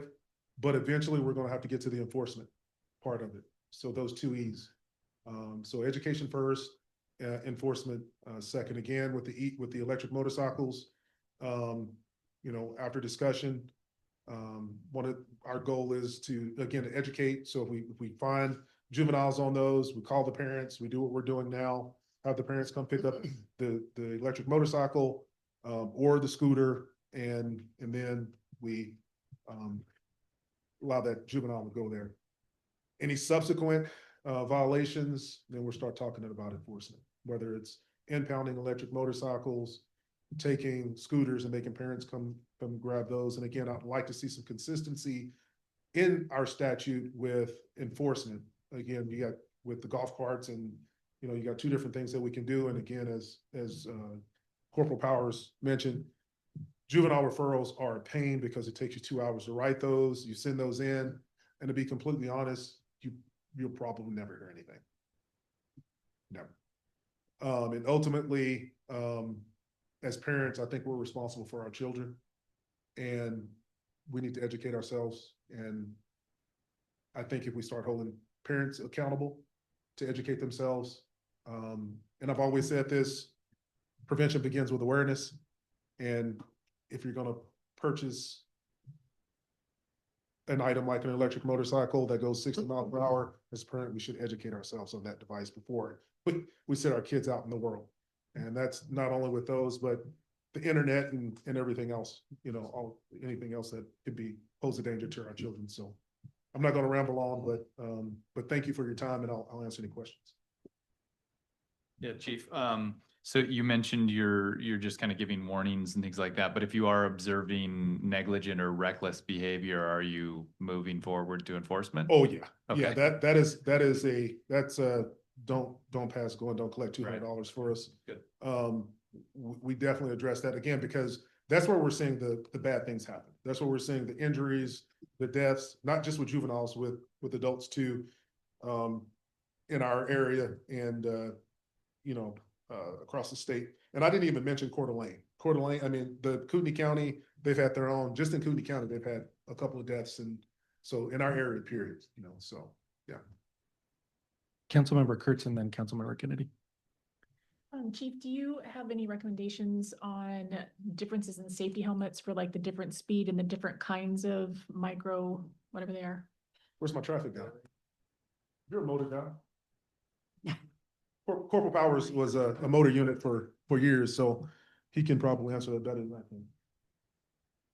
It's really up to you. Yeah, sorry.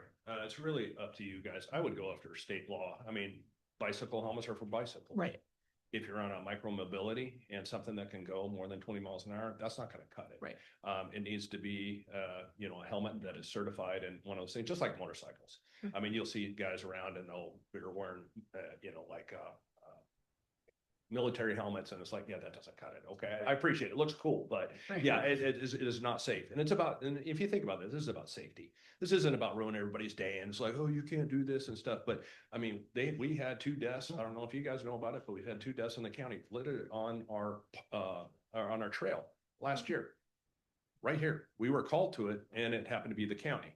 But yeah, they both died. On And Centennial? on Centennial Trail. Yeah, they didn't make the corner because they were going too fast, went off the cliff both times. And so we've had it, it's just not in Liberty Lake. But then we just had this a couple weeks ago where the guy was on a motor scooter, and his exact words, and this young man, he was an interesting fella, but I won't say, but the one thing he says, well, I take this on I-90. And he says he does 70 miles an hour on I-90. And he's 16 years old, and he's running through the parking lot being crazy and stuff. So that was investigated and stuff. I don't know the end result of it, but he wasn't wearing a helmet. He ran into a car, and I mean, it was that everybody's coming in prom, and he's doing, from what we heard, 30 to 40 miles an hour in the parking lot. So it was investigated and stuff, but we're starting to see more and more of these issues.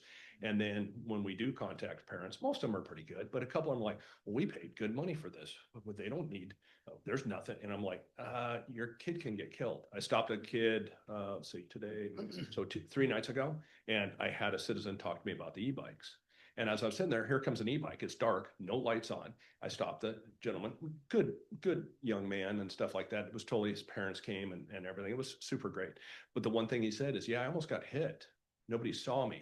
I was going too fast. He literally said that on body-worn camera. I'm like, yeah, because you're going so fast. They look and they're like, oh, I don't say anything. And he's doing 25, 30, 40 miles an hour. Bicycles don't do that. I mean, unless you're Lance Armstrong, but you know, we're not talking about those guys, but this is the whole point. And I'm out there in the field, boots on ground, and I see it every day and stuff. And one of these days we're going to have a citizen get killed, and it's probably going to be a child. You know, the last lady that talked to me, was it yesterday or the day before? She said she backed up an e-bike and she almost hit the e-bike, and she said the child was probably 10 or 11. And she called me over, can you help me out with this? So I went and talked to the kids, talked to the parents. but sometimes it falls on deaf ears. And a 10-year-old, really, are they gonna listen to, now they're just evading us, going through houses and stuff like that because they don't want to get caught, but I'm not chasing a 11, 12, 13-year-old. I mean, but that's the whole point. Parents have got to step up to the plate because eventually this is somebody who will die and it's going to be sad. So that's why we're trying to address this now. Does that make sense? Yeah, it does. And I think what I'm hearing and I guess my question is, what do you need from us to move forward on combining some sort of ordinance and addressing this proactively and educating proactively and then enforcing reactively? Because I'd like to support you in that. I think first we need to determine, how this is gonna happen. And I think that's coordination with the PD and Mark. As we can sit down and plan to figure out, who's the best to tackle this. This is gonna be the PD along with Mark. Is it gonna be a committee, a commission, that's something we'll have to discuss. One of the things I did want to mention, before it slips my mind is, with our kids, two things. One of the things we're starting to see is this fad of them running from us. Because they understand that they're on especially the e-bikes, because they know they can go places that we can't go. There's a lot of problems with that from a safety aspect as far as the kids. But also another thing that we're starting to see are a lot of crimes being committed on e-bikes nationally. Especially here on the West Coast. California is having a major problem with it. And when I say crimes, I'm not just talking about property crimes. I'm talking about crimes against persons. There's places around the country where criminals on e-bikes are riding up and they're purse snatching. They're holding, they're robbing people at gunpoint, and they understand that on that e-bike, they know exactly where they're going, and you're not gonna catch up to them. A couple of years ago, we had a e-bike. Remember the dollar amount on the the theft from behind the. It was more than, it was like 30-something thousand. I can't remember. Anyways, I think it was like $37,000 worth of electrical box equipment. That suspect was on an e-bike. We saw him on video come up very bravely, steal the electrical box equipment off the back of a building that's hot, and rode over through consignment furniture, the back of there on the e-bike, and distributed it to the ballot. So I think what we would propose to do is to bring you a model ordinance. But we are going to need to do some public engagement in advance of that. And so we would propose to enlist the Community Engagement Commission to help us set up that structure, go through that process, build that model ordinance, and then bring it back to the council at some point in the near future. Real quick here. We need to move on quickly here because we're running out of time. We're 10 minutes to the end here. So we need to extend the meeting first of all, so we can get through some of our business and then try to wrap this up as quickly as possible because we've got a few other things on the agenda as well. So I'm going to make a motion to extend the meeting to 10. Second. Okay. All those in favor, please say aye. Aye. Councilmember Van Orn. Okay, thank you. We're extended. And now Councilmember Ball. Well, yeah, today, in fact, we did get everybody should have got this, an email from a concerned citizen about this topic, but he said he thinks it'd be great if as a community, the police and the children can come together and have a safety meeting to educate the kids on the laws of the road and the sidewalk and, so on and so forth. But could we do that? Like have a series, like maybe at the police station of, like, hey, have examples of the different vehicles and tell people what they can and cannot do with these things? Is that? We can, but it all depends on the percentage of the community that shows up to that. Well, I'd love to do that. Yeah, Like I said, education is always my preference. Right. I mean, like yeah. CEC maybe could get the word out or something, but because I really didn't understand those e-motorcycles, especially since I saw one on a street. He did have a helmet on, but it was a kid, so, yeah. Councilmember Kennedy. Thank you, Mayor Pro Tem. Great presentation, Chief. Thanks. I appreciate that. it is an ongoing problem. It's become more serious.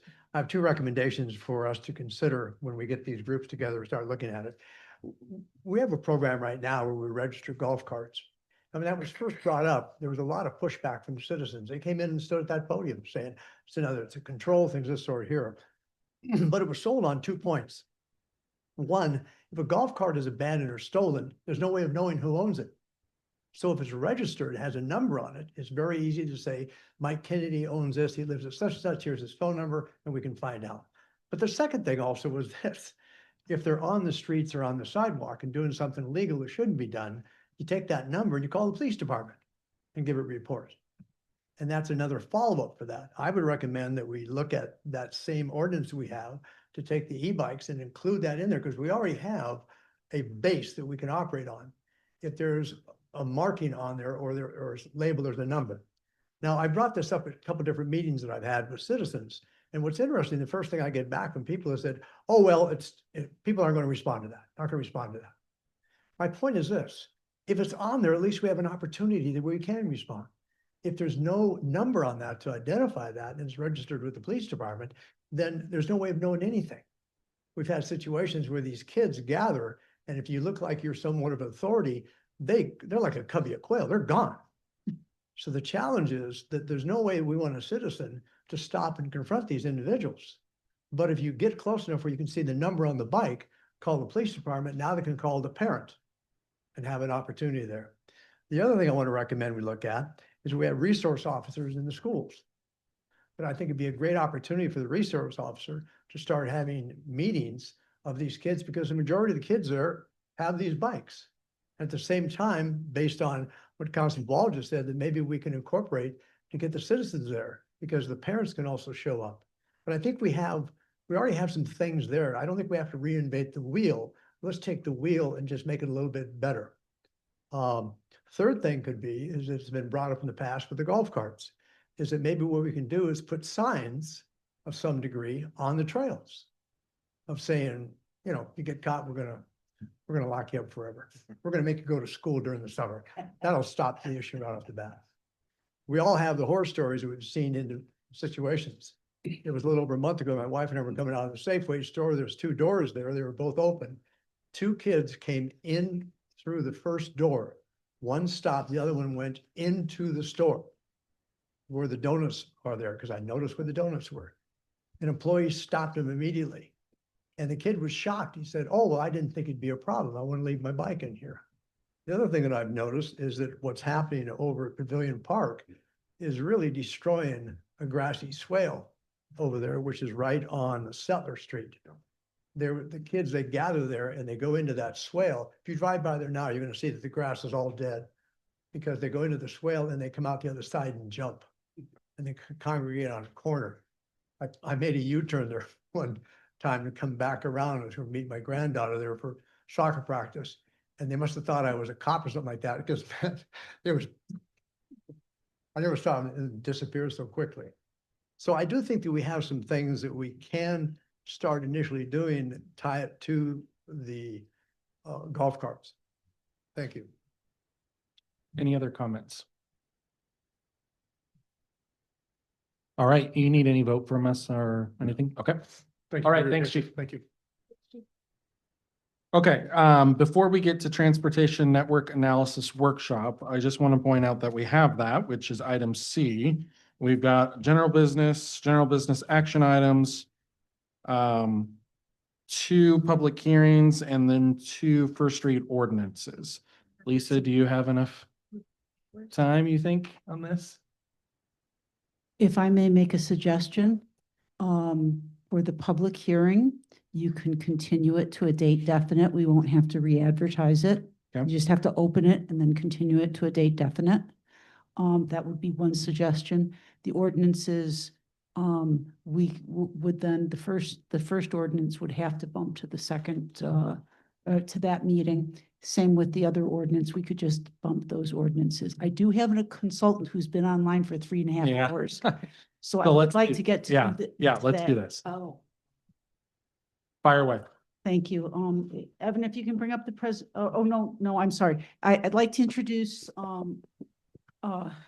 Mitch Hadfield from Parametrics. He's going to be leading you through the draft report on the network analysis. And when he's done, I will just very quickly let you know next steps.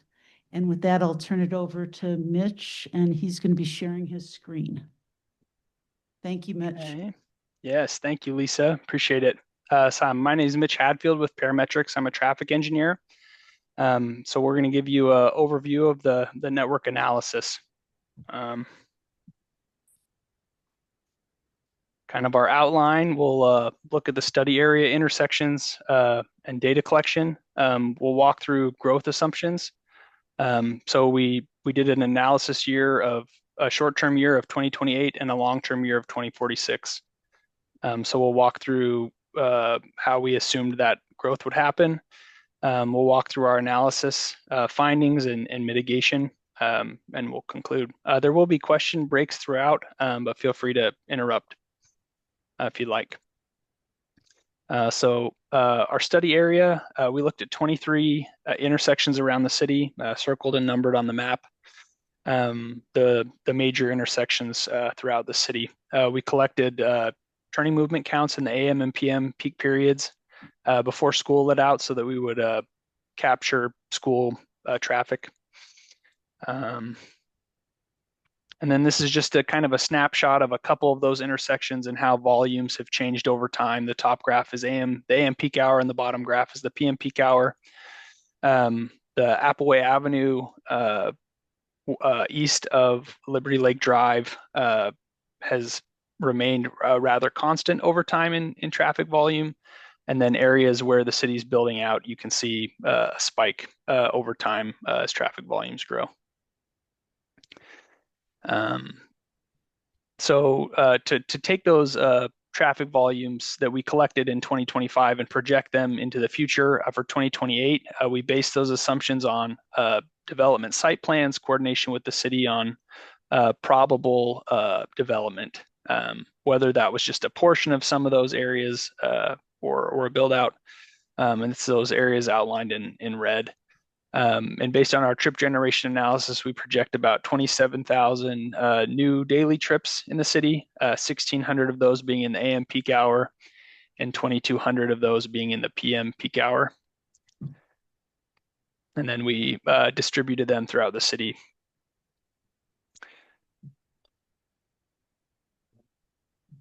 Sorry. For our long-term 2046 growth, because obviously development's harder to project that far out, we use the Spokane Regional Transportation Council travel demand model. The travel demand model from SRTC is a long-range forecasting tool that projects far into the future roadway volumes based on future land use assumptions. We took that model and we worked with the city to refine some of those assumptions. And use that to grow 2025 volumes to the 2046 year. Any questions? Doesn't appear so. Okay. So we'll look at our analysis findings.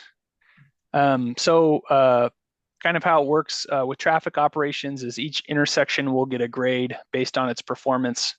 Kind of like school, A is a good grade, F is bad. Generally, level of service D and better is considered acceptable. So we've highlighted intersections that perform a level of service E and F and recommended mitigations for them. And the letter grade is related to a delay per vehicle. So as you go down the scale, it's more and more delay for each vehicle. So this is 2025, our analysis of 2025. There were just a couple stop controlled intersections where the stop controlled approach started to perform poorly. But overall, city intersections perform well in the AM and PM peak hours. With our 2028 assumed traffic growth, there were a number of intersections that performed level of service E and F.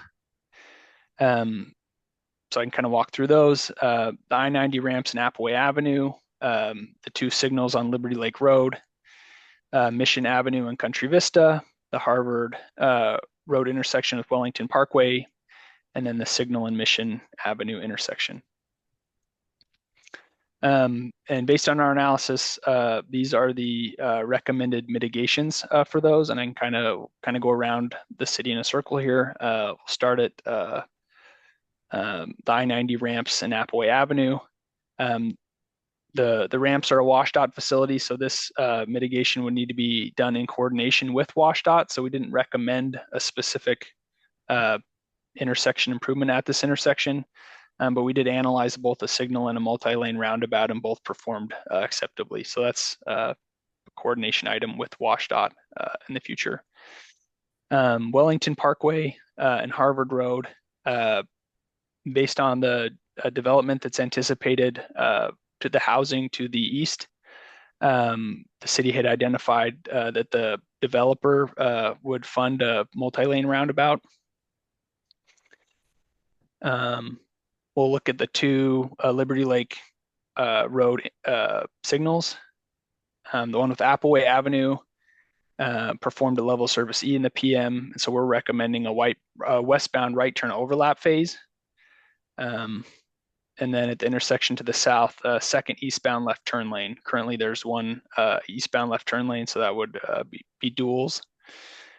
And then two stop-controlled intersections on Mission Avenue at Country Vista, restricting southbound left turns. There was just a very small handful of vehicles that are experiencing that poor level of service on the southbound approach, mainly from the southbound left. And then on Mission Avenue and Signal Drive, it's currently stop controlled north and south. As volumes increase, those stop controlled approaches operate poorly. And so in our analysis, we don't recommend a specific intersection improvement there, but that gets selected with the development of the library, which will go on the corner or is planned. But we did analyze both a signal and a roundabout, and both operate well at that location. Any questions on the short-term analysis? Councilmember Spencer. Yeah, thank you. So number 8, yes. How are you going to restrict southbound left turns? So you and this is only a problem in the peak hours in the AM and PM. So most of the day it's just fine. Currently there's a southbound left turn lane. So something you could do is provide signage to let drivers know that in the peak hours to avoid that movement. In the short term, it was about 10 vehicles making that southbound left turn. So it's not a huge issue at this intersection where you would want to, totally restrict that movement for, all the other times during the day.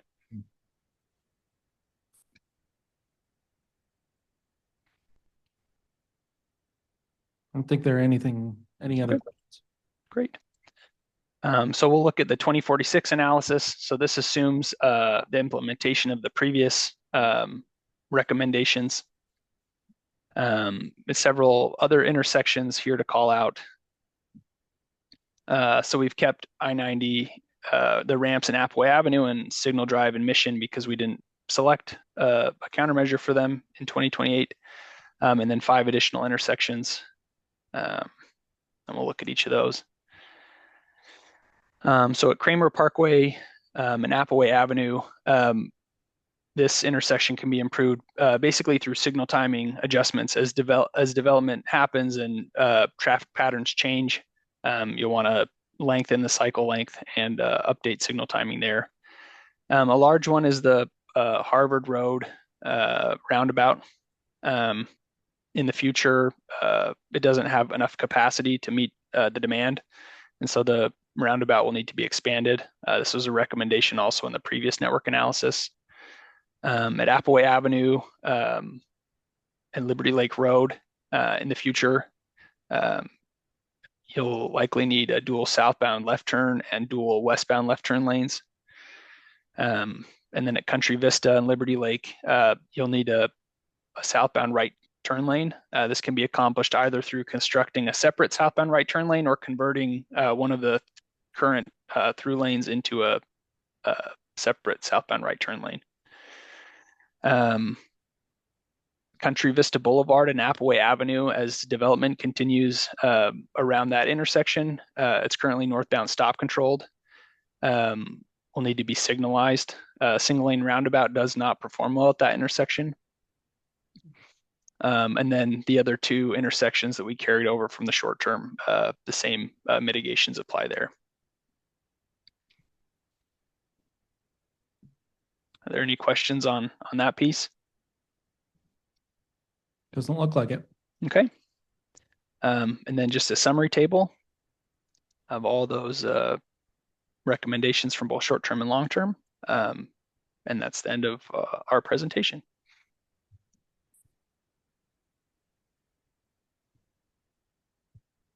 Thank you, Mitch. So just very briefly, we wanted to share this report with you all before we send it out to other agencies and jurisdictions. Tomorrow, it is my intention, I've already reached out to WashDOT, and we're trying to schedule a meeting for the end of this month to discuss those two mitigations that are that we have to coordinate with WashDOT. So having those conversations, we're going to be looking for their input. We're going to be looking for SRTC's input. We're going to be sharing it with Spokane Valley and Spokane County as adjacent jurisdictions, and we will be sharing it with STA also. And so that's kind of the next step. We are also going to be engaging the citizenry. We have found that we're getting pretty good responses with our story maps. So they've actually really really have engaged the public. We are going to be pushing out a story map on this and asking some survey questions within it to try and get some feedback from the public. This is foundational to the transportation element, and this is kind of the piece that we needed. We did, for some of those short-term projects, we're piggybacking them on others within the 6-year capital facilities plan, so that already has gone into that. And long range obviously will feed into the 20-year capital facilities plan. So again, this is just a draft where we want to get some more feedback. We will come back to you with the final report once we've had some feedback. And again, with most of these intersections, there were at least several mitigation measures that we looked at. And so there are some choices here within this. So that's kind of the story. I just wanted to make sure that you all were aware of what's coming out of this and had a chance to see the results.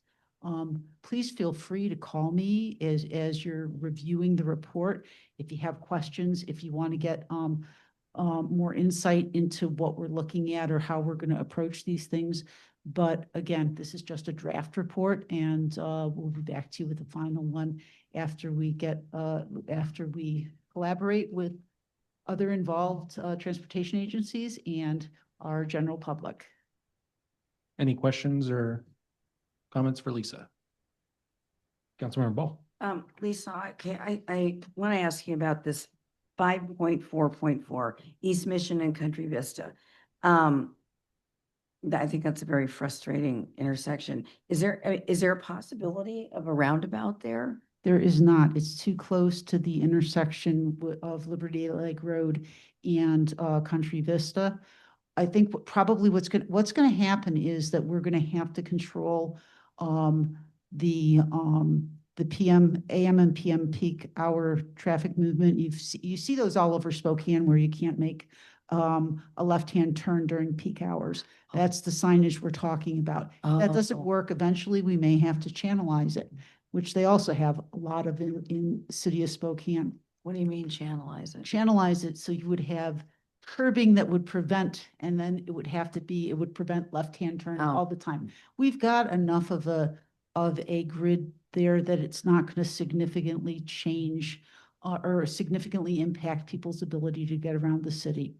Probably long-term, the other thing, and this will require more engagement with the property owner, but I think part of the reason why that is such a problematic intersection is because we really should not be allowing left-hand turns out of the Safeway Plaza. And there's no reason for it. There are plenty of other means to get in and out of that plaza. Oh, you mean left onto Country Vista? Yeah, Yeah. that is really one of the things that really makes that very congested. So that may also be part of the solution long-term. Again, it's not enough of a problem yet. But maybe we'll hear something different from our public, and in which case we'll have to explore some of those solutions.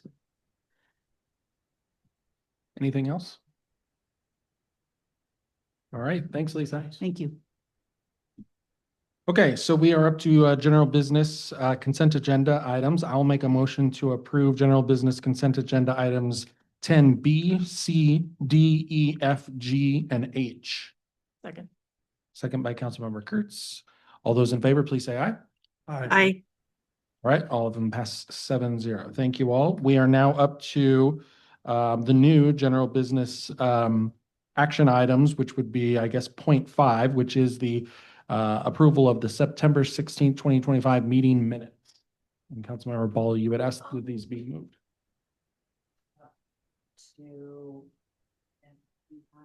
I'm so sorry. Okay. So no, I have nothing Okay. on A. I'll make a motion then to approve general business item 10A, the September 16th, 2025 meeting minutes. Second. Okay, all those in favor, please say aye. Aye. Aye. Pass the 7-0. Thank you. Now we are up to general business item 11A, the contract for the Axon, did I say that right? Body worn cameras. We have a motion. I'll move, general business 11A. Second. Okay, moved by Councilmember Dunn and second by Councilmember Kurtz. Any discussion, questions, comments? Hearing none. All those in favor, please say aye. Aye. Aye. Thank you. 7-0. General business item 11B, confirmation of Aaron Asmus to the Salary Commission. I'll make a motion to confirm Aaron Asmus to the Salary Commission. Second. Okay, Councilmember Kurtz made the motion, Dunn seconded. Any discussion? All in favor, please say aye. Aye. Aye. Passes 7-0. Thank you. All right, we are now up to council comments. Before we get to council comments, I am wondering if we'd like to make a motion to move item 13B and therefore as well item 15A to the October 21st meeting. 13A and what was? 13B and 15A. Lisa, that accommodates the schedule then. No concern. Okay. Was that motion? I haven't made a motion yet, though, but I'm wondering if that's all right with the council? All right, then I'll make that motion to move 13B and 15A to the October 21st meeting. Second. Okay. Any discussion? All those in favor, please say aye. Aye. Aye. All right. Passes 7-0. Thank you all. So we are now up to 13A, which is the 2026 sources of, or excuse me, I'm sorry, we're at council comments. I beg your pardon. Council comments, any council comments? Yep. 12, Councilmember Van Orman. Thank you. Waited until the last. I don't know if you guys have been noticing my health lately, but after much discussion, I am going to step down. I've got aging parents and brand new baby anytime. And after 14 years, I think it's time for me to start concentrating on my health. Love you guys, love the community. Think together we're amazing. But this will be my last council meeting. All right, well, we are sad to see you go. Any other comments? Can I ask the question that I Yes, screwed up? Councilmember Ball. I just, I don't know who knows this, but it kind of, I asked Kyle about it, he didn't know. On page 92, which is in the vouchers, what is this Appleway Monuments? We're paying $5,851 for, I mean, what is this? So survey monuments are placed in the center line of the roadway. When they did the Appleway overlay, Okay. they were, Hummy was charged, part of their scope was to replace the monuments, to protect and replace. Yeah. They didn't do it. We haven't been successful in getting them back. We haven't paid them for it either. We found it just more cost effective to have the survey team from Parametrics install them. But they are critical because those monuments are what the surveys all tie Oh, yeah, into. you measure off of, yeah. Yeah, so there, it's critical, but they have to be replaced. In the grind and overlay, they were disturbed. Oh, so where do they go though? They have to tear up part of the street to put it? No, it's actually, almost, it almost looks like a nut and a screw going down into the roadway, and then it's yeah. Level, yeah. Okay, you think monuments, you think like, I mean, I thought, what are we putting stupas up or something? I don't know. Survey monuments. Okay, thank you, dear. Any other council comments? All right, we're up to 13A. Kyle, you have enough time for this? Yeah. Okay. All right. So yeah, we can get through this pretty quick. A lot of the material I have here is stuff that you see every month on our monthly report for revenue. Really, the goal of discussing the sources of revenue for 2026 is for the consideration of setting the property tax levy. And so really the first couple slides are to demonstrate that our major sources of revenue are stable. We do not anticipate any major drop off in sales and use tax, in permits and planning, in real estate excise tax, in our state shared revenues, in our transportation benefit district sales tax. So all of our major sources of revenue we feel are stable heading into 2026. And so we'll run through those here real quick. Evan, next slide, please. And so we think we'll end the year approaching $7 million in sales and use tax collection. And so obviously year over year, we're seeing some continuing to see substantial is probably too strong of a word. We saw substantial increases year over year from 21 to 22 to 23. We're still seeing really positive signs and positive upward trends. They're not double-digit increases where, we saw for a couple of years prior, but 6, 7, 8% year over year is still a really solid upward trend. And so we're very glad to see that trend generally is continuing. And so permits and planning. Lisa's team continues to be inundated with plan reviews, permits, and so we do not see any sort of lull in that activity in the coming year. In fact, quite the opposite. And so, as I'm sure you're not shocked by that, we see continued construction pretty much at every corner of the city, and we will for the next 10 or 15 years pretty consistently. So next slide, please, Evan. So yeah, again, touching on real estate excise tax has been remarkably consistent year over year. We're not seeing major increases in this. We can kind of surmise that, okay, well, if interest rates are approaching 6 or 7%, maybe the inventory turnover rate isn't as frequent as it once was, but we're not seeing any decrease in the collection of real estate excise tax. And so I would say that, if interest rates decrease, potentially that turnover does start to happen a little bit more frequently. Maybe we see a little bit of a bump in REIT. Year over year, it's really consistent, though. No cause for concern there. State county shared revenues are so we get those usually about 3 months in advance from our revenue estimator. So MRSC does those calculations for us. And so those are stable revenue sources as well. Our TBD sales tax mirrors the increase of our actual sales tax. And as you'll recall, that replaced the utility tax in 2024 to fund street maintenance and operations. And then when we get our budget binders at the next meeting, at some point, we're going to go through the golf revenues, and we're going to recommend potentially charting a new course with some potential debt repayment with the activity that we're seeing on the golf course. And so stay tuned for that discussion downstream of getting your budget binders. So for the reason we're here tonight is the consideration of setting our property tax levy. Next slide, please, Evan. And so from 2022 to this year, we have passed an ordinance for a 0% property tax increase. As I'm sure that won't shock you to know that our rate per $1,000 of assessed value continues to drop consistently year over year.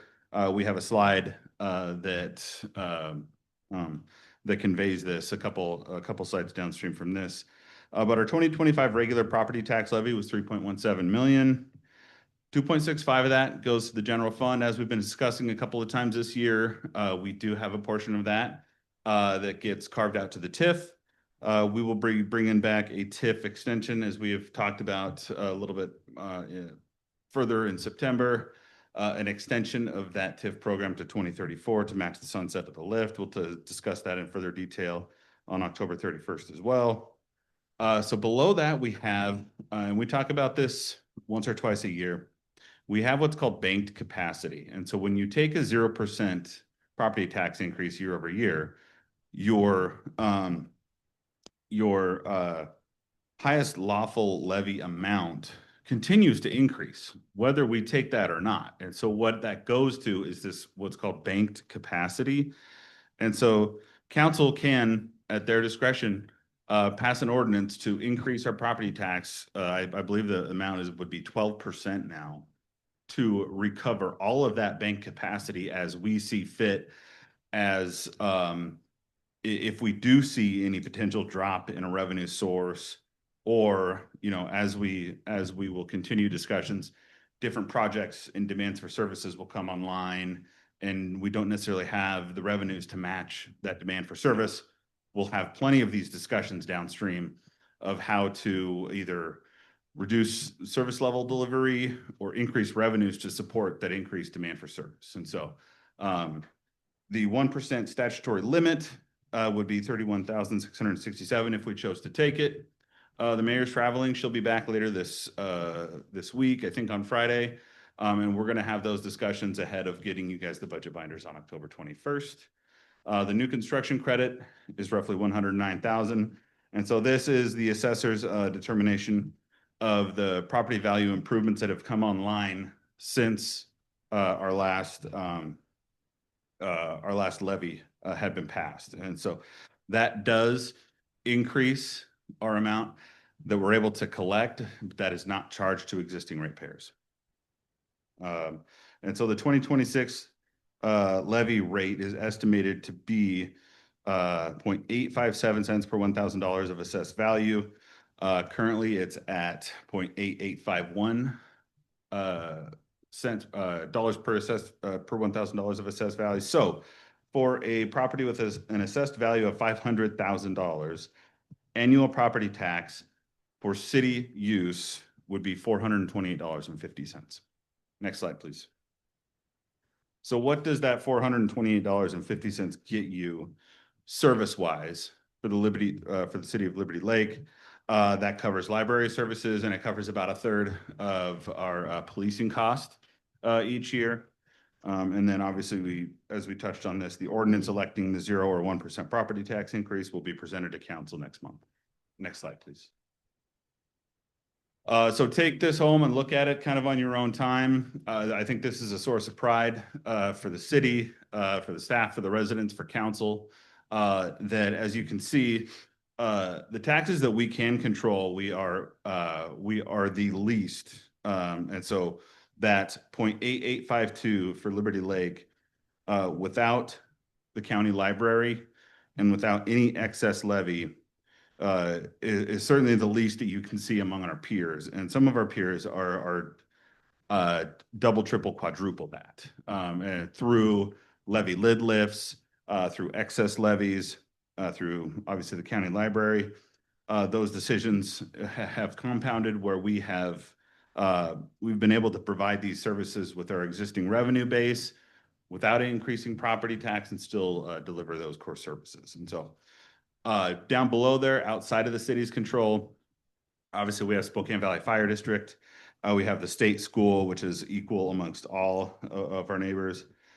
County General, we have special bond and capital improvements for the school district. And then you have your school district, your general levy for your school district. And so those levers are a little bit different for each one of those taxing jurisdictions. And this does not comprise each different tax collection area. There's about 50 within Spokane County. And so if you look on the assessor's annual report, you'll see what's called the TCA up in Otis Orchards, where East Valley School District doesn't tax as heavily as Central Valley School District does. And so you might see something kind of unique to them where they're getting taxed maybe that total amount, where you can see ours is $10.16 per 1,000. Theirs would be maybe closer to like 8 or 9. And so, but again, these are municipalities and the county that are nearest comparables. And so, any questions on that slide before we move on? If you have any questions, let me know. Got about 1 minute left, Kyle. And so binders on the 21st. We will we'll get some consensus on whether or not to have a special meeting on October 28th. And then each Tuesday after that, we will pre-populate special meetings. And then it'll be up to council whether or not to actually hold those. Thank you. All right. Thanks, Kyle. Yep. Appreciate it. And then if we can do a super quick public hearing. Yes, Okay, that's thank you. what I was going to. Oh. No resolutions, ordinances, item 15B, the first read of ordinance 272A. Mayor Pro Tem. Yeah. So we need an actual, public hearing Oh, for the sources of revenue. I beg your pardon. Okay. Yeah. Just open it at Okay. 9:57. 9:57, we will open the public hearing. Anyone wish to testify? Okay, at 9:57, we will close the public hearing. Thank you all very much. That was on source of revenue. Yes, I beg your pardon. Sorry about that. No resolutions. Item 15B, the first read of ordinance 272A. Thank you, Mayor Pro Tem.